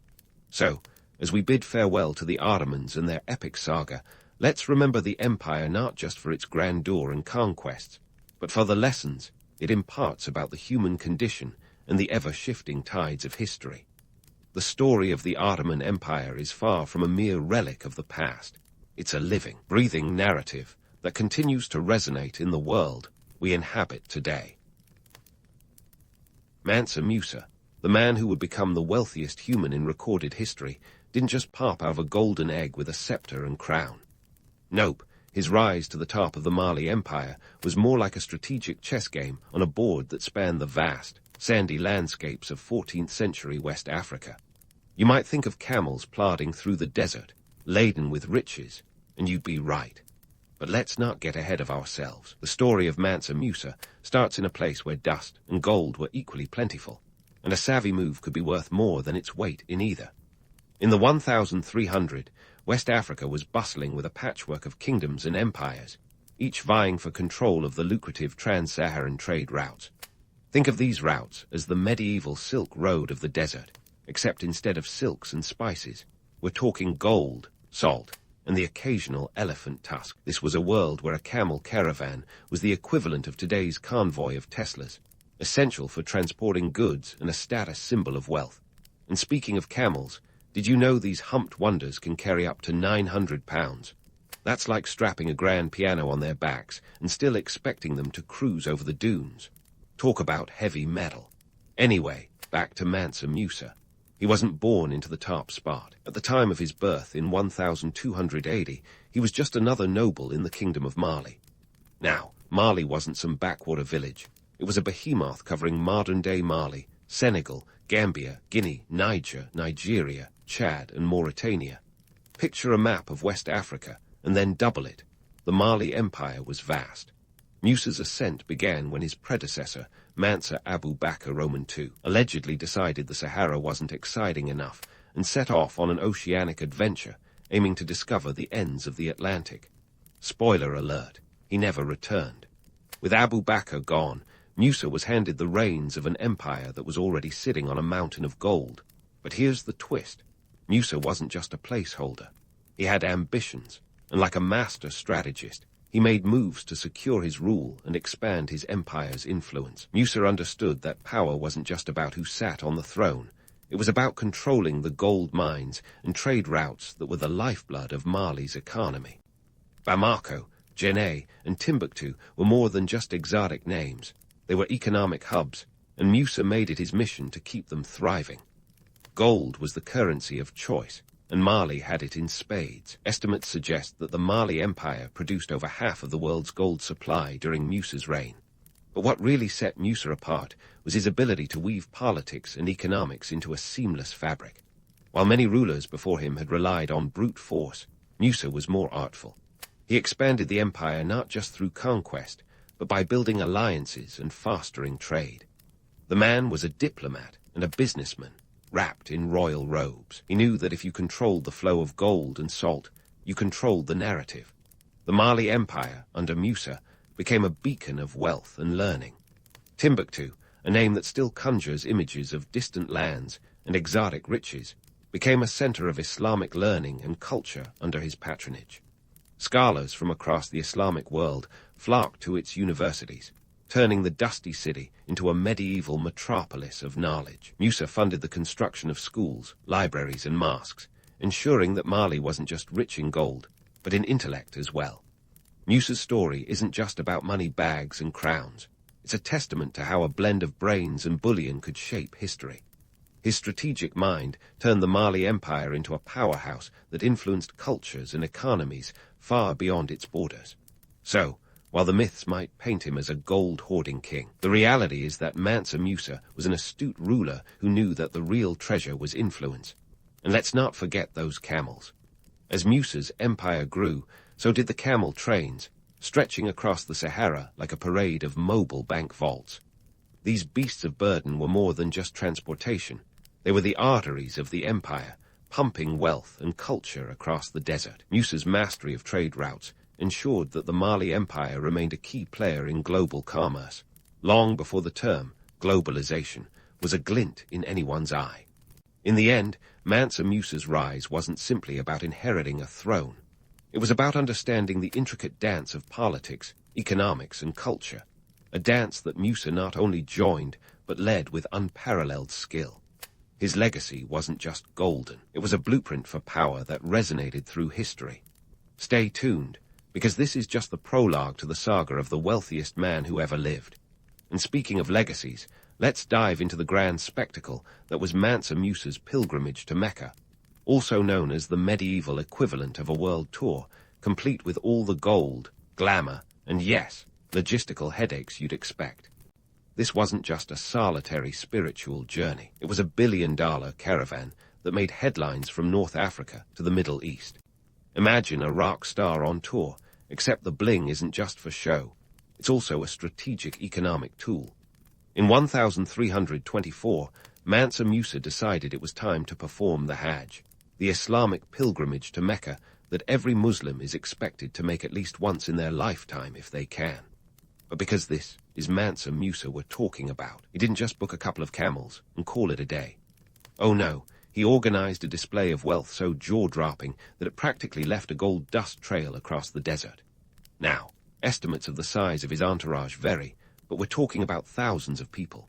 Some say 60,000 men, including soldiers, slaves, and heralds, along with a staggering 12,000 slaves clad in Persian silk, each carrying gold bars. And then there were the camels, about 100 of them, each bearing up to 300 pounds of gold. That's like the Rolling Stones showing up with a fleet of armored trucks filled with cash. Why such a massive show of wealth? Well, Musa understood that if you want to put your empire on the map, you had to make a splash. So he hit the road not just to fulfill a religious duty, but to announce Mali's economic prowess to the world. And boy, did he succeed. As Musa's caravan plodded its way to Mecca, it passed through Egypt, stopping in Cairo, a city that was already accustomed to opulence. But the sight of Musa's caravan was something else entirely. The sheer amount of gold he spent there is estimated to have caused inflation in Egypt for over a decade. Gold prices plummeted, and the economy staggered under the weight of his generosity. Imagine a single concert leaving a city's economy in a tizzy for years afterward. That's the kind of impact Musa had. And let's not forget the myth-busting. While legends like to paint this pilgrimage as an endless parade of opulence with everyone from Cairo to Mecca cheering, there's a gritty reality here. Hauling that much wealth through the desert wasn't just about pomp. It was a logistical nightmare. We're talking about feeding tens of thousands of mouths, keeping everyone hydrated, and ensuring your gold didn't get lost along the way. You can bet that Musa's security detail wasn't just there for decoration. But why give away so much gold that you destabilize an entire region's economy? Simple. Musa was buying influence. He wasn't just throwing coins around to make friends. He was investing in Mali's reputation. By the time he rolled into Mecca, people were talking about Mali the way we talk about Silicon Valley today, a land of unimaginable wealth and innovation. And it worked. His pilgrimage wasn't just a spiritual journey. It was a masterclass in public relations. Musa returned home with more than just religious fulfillment. He had laid the groundwork for Mali to become a cultural and economic powerhouse. The scholars and architects who traveled back with him were like the tech wizards of their day, turning Timbuktu into a city synonymous with learning and wealth. Here's where the story gets a little ironic. While Musa's generous gold-giving spree in Egypt made him famous, it also taught a harsh lesson about the unintended consequences of wealth. It's one thing to be rich. It's another to wield that wealth wisely. Inflating an economy wasn't exactly his goal, but it highlights how Musa's actions had ripple effects far beyond his immediate goals. Back in Mali, the wealth Musa distributed had another kind of fallout. His pilgrimage put Mali on the medieval map, but it also attracted attention, the kind that makes other rulers eye your empire like a piñata. While Musa managed to secure Mali's place in the global consciousness, he also made it a target. Yet, despite these bumps in the road, Musa's pilgrimage set the stage for a golden age in Mali. His audacious display of wealth and power wasn't just a spectacle. It was a strategic move that reshaped perceptions. The man knew that in a world obsessed with gold, sometimes the best way to secure your legacy is to give it away. So, while the legend of Musa's pilgrimage might sparkle with gold and glory, the reality is a bit more grounded. It was an economic event of staggering proportions, a medieval lesson in how even the best-laid plans can have unintended consequences. But it was also a testament to Musa's vision, a vision that took Mali from an empire of the sands to a beacon of wealth and culture, and we're just scratching the surface. Stay tuned as we delve deeper into the legacy of the wealthiest man in history. And so, the stage was set for Mali's cultural renaissance, a symphony of stone, scrolls, and scholars that would echo through the annals of history. Mansa Musa, fresh off his headline-grabbing pilgrimage, returned with a mission: to transform Timbuktu into the intellectual heart of Africa. Imagine a medieval city where the air hummed with the rustle of parchment and the chatter of scholars, rather than the clang of swords or the bustle of markets. That's the vision Musa had, and he wasn't going to let it slip through his gold-dusted fingers. First up on Musa's to-do list, the University of Sankore. Now, when we say university, don't think of sprawling campuses with cafeterias and football fields. This was more like a collection of madrasas, each one a beacon of learning nestled within the walls of a mosque. Founded around the 12th century, Sankore was already an educational hub, but Musa's investments turned it into the Oxford of the Sahara. He recruited the best scholars from across the Islamic world, offering them lucrative deals that would make modern headhunters weep with envy. By 1331, Sankore was a bustling center of learning, boasting a library with an estimated 700,000 manuscripts. Subjects ranged from theology to astronomy, medicine to mathematics. It was a smorgasbord of knowledge, open to anyone with the intellectual appetite and, presumably, the right connections. Musa's contribution to academia wasn't just about brick and mortar. It was about building a legacy of enlightenment that would outlast even the most robust gold reserves. But let's not get too misty-eyed. While Timbuktu was the medieval brainbox of Africa, it wasn't exactly a utopian paradise. The romantic image of a golden city is, well, mostly romantic. Yes, there were dazzling mosques like the Jingreba, commissioned by Musa himself and crafted by the Andalusian architect Abu Ishaq Saheli. This modern timber masterpiece could house 2,000 worshippers, a testament to Musa's eye for grandeur. Yet, underneath all that architectural brilliance, the gritty realities of medieval life were ever present. Picture this: narrow streets teeming with traders, donkeys, and the occasional camel, all navigating a labyrinthine maze of adobe buildings. Sanitation was, shall we say, an afterthought. The lack of proper waste disposal meant the streets were often as fragrant as a camel's breath after a long trek through the Sahara. Water supply, not exactly piped in from the Alps. Wells were the main source, and cleanliness was largely subjective. And yet, amid the dust and dung, Timbuktu thrived as an intellectual oasis.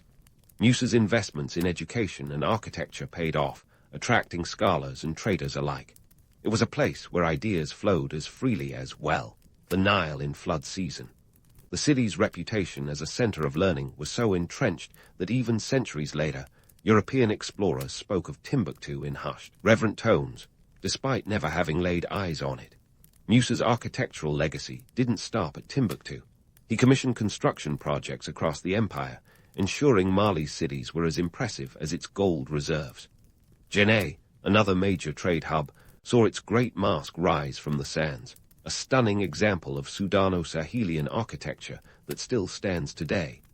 These projects weren't just about showcasing wealth. They were about building a cohesive cultural identity that would unify the empire. But let's not sugarcoat it. Musa's grand designs were as much about power as they were about piety. The mosques and madrasas were not just places of worship and learning. They were symbols of Mali's dominance. Musa understood that architecture could be as potent a tool of statecraft as any army. By investing in these monumental structures, he was laying down markers of Mali's influence, ensuring that his empire was remembered long after the gold dust had settled. And here's a kicker. Despite all this opulence, Musa's grand vision had its limits.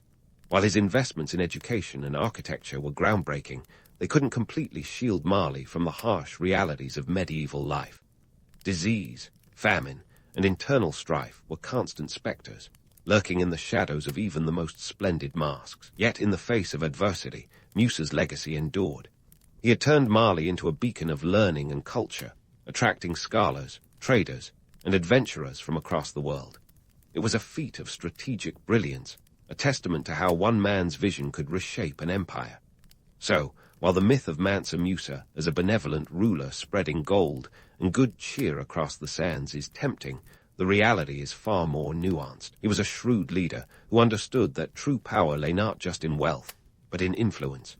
His investments in education and architecture were not just acts of generosity. They were strategic moves in a game of cultural chess, one that he played with unmatched skill. And as the sun set on this chapter of Mali's history, it was clear that Musa's impact would resonate far beyond his lifetime. The cultural and educational boom he sparked set the stage for centuries of intellectual and artistic achievement, a legacy that continues to inspire to this day. But let's not conclude just yet. There's more to this tale of gold and glory. Stay tuned as we delve deeper into the enduring legacy of Mansa Musa, exploring how his vision shaped not just Mali, but the world beyond its borders. Because in the end, the story of the wealthiest man in history is not just about riches. It's about the power of ideas and the enduring impact of a visionary leader. As we journey deeper into the sands of history, it's time to peel back the layers of Mansa Musa's reign and see how he kept the sprawling Mali empire from unraveling like a cheap rug. Spoiler alert. It wasn't all sunshine and golden camels. Governing such a vast territory was like juggling flaming swords while riding a unicycle, an act of delicate balance and constant vigilance. Let's start with the basics. The Mali Empire wasn't just vast. It was a mosaic of diverse cultures, languages, and religions. Keeping this patchwork quilt from fraying at the edges required more than just hefty gold reserves. Musa had to wield a deft hand, blending diplomacy with a dash of divine right. Enter Islam, the unifying thread that Musa used to stitch his empire together. By embracing Islam, Musa wasn't just ticking off a religious checkbox. He was investing in a ready-made administrative framework that offered both spiritual cohesion and political legitimacy. Islam's emphasis on scholarship and governance dovetailed nicely with Musa's ambitions. Mosques doubled as centers of both faith and administration, a place where the Quranic law could be interpreted and applied. Think of it as the medieval version of a one-stop government building, prayers on the ground floor, tax collection on the second. But here's where it gets interesting. Musa wasn't just a passive participant in this religious game. He actively promoted Islam as the empire's lingua franca, not by coercion, but by enticement. He funded mosque construction and supported Islamic scholars, making it clear that intellectual and spiritual alignment was the ticket to power and prestige. This wasn't just a faith decision, it was a political masterstroke. By aligning his empire with the broader Islamic world, Musa opened the doors to trade, knowledge, and alliances that spanned continents. Now, let's talk about diplomacy, Musa's other ace in the hole.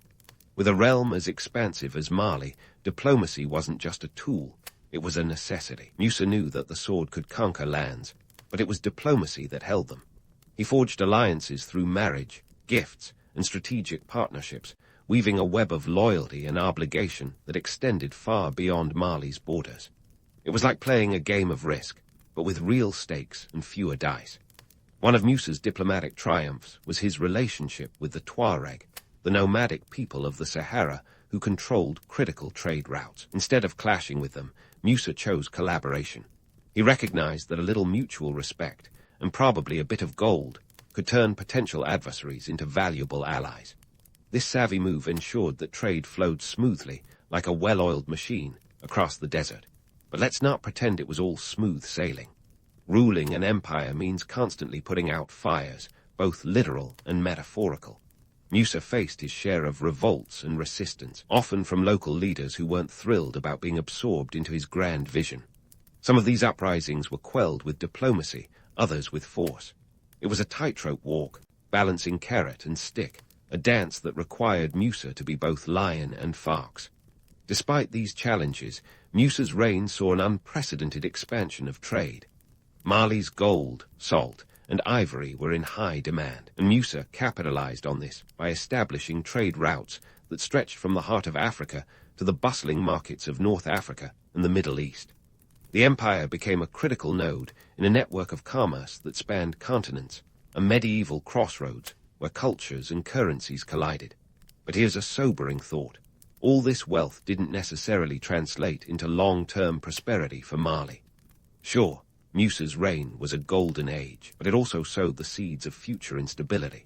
The very wealth that made Mali a powerhouse became its Achilles heel. As Musa's fame spread, so did the empire's allure to outside powers. Gold was a magnet, attracting not only traders, but also invaders eager to dip their hands into Mali's treasure chest. And then there's the question of internal stability. Musa's focus on centralization and Islamization, while initially beneficial, created tensions with traditional power structures. After his death, these fractures widened, leading to power struggles that would eventually weaken the empire. It's the classic tale of rapid expansion without sustainable foundations, a lesson in how even the brightest stars can burn out if they're not carefully managed. Yet, to cast Musa's legacy solely in terms of gold and governance would be to miss the essence of his reign. His true genius lay in his ability to envision an empire that was more than the sum of its parts. He saw Mali not just as a land of wealth, but as a beacon of learning and culture, a place where knowledge was as valuable as gold. This intellectual legacy, more than anything, ensured that Mali's influence would outlast its political power. So, while Musa's story is often told through the lens of his staggering wealth, the reality is far more complex. His reign was a tapestry of contradictions, a time of both unprecedented prosperity and underlying fragility. And as the sands of time continue to shift, so too does our understanding of his impact. Mansa Musa was a ruler who understood the power of ideas, the importance of diplomacy, and the necessity of faith.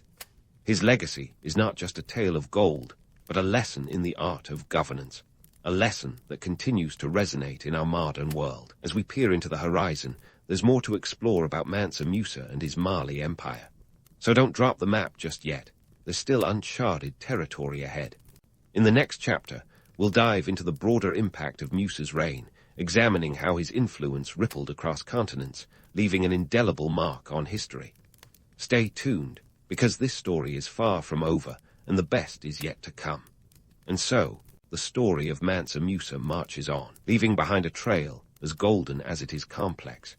As we wrap up this epic journey through the sands of time, let's pause to examine how Musa's saga didn't just fade into the annals of history, but instead morphed into a legend that captivates imaginations even today. Because let's face it, who doesn't love a good rags-to-riches tale, especially when it involves enough gold to make Fort Knox blush? First, let's talk about the allure of Musa's wealth. Picture this, a king so rich that his spending spree tanked an entire region's economy. It's the kind of excess that makes modern billionaires look like thrift store enthusiasts. The sheer scale of Musa's wealth has earned him a permanent spot in the Guinness World Records as the wealthiest individual in history. with estimates of his net worth soaring above $400 billion in today's money. Now, that's the kind of bank balance that could fund a few space programs, or maybe even buy a small country. But here's the kicker, all that wealth, and yet Musa couldn't take a single gold nugget with him when he shuffled off this mortal coil. And that's where the real lesson lies. Musa's story is a testament to the fact that no matter how many zeros sit in your bank account, the true legacy you leave behind is measured not in gold, but in impact. His reign was a masterclass in resource management, showing that wealth, when wielded wisely, can foster cultural and intellectual growth. The intellectual renaissance he sparked in Mali was worth far more than the gold that financed it. In an era when knowledge was as rare a commodity as the gold dust floating through Timbuktu, Musa understood that investing in education and culture was the real currency. But as with any legend, Musa's tale has been polished and embellished over the centuries.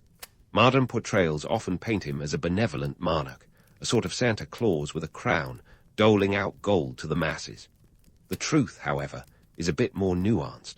While Musa was undoubtedly generous, his gifts were strategic moves designed to bolster Mali's reputation and influence. It's a bit like those Instagram influencers who give away designer handbags, not just out of altruism, but to boost their personal brand. In popular culture, Musa's story has found its way into books, documentaries, and even video games. He's become a symbol of limitless wealth, a sort of historical figurehead for the what-if fantasies that fuel many a lottery ticket purchase.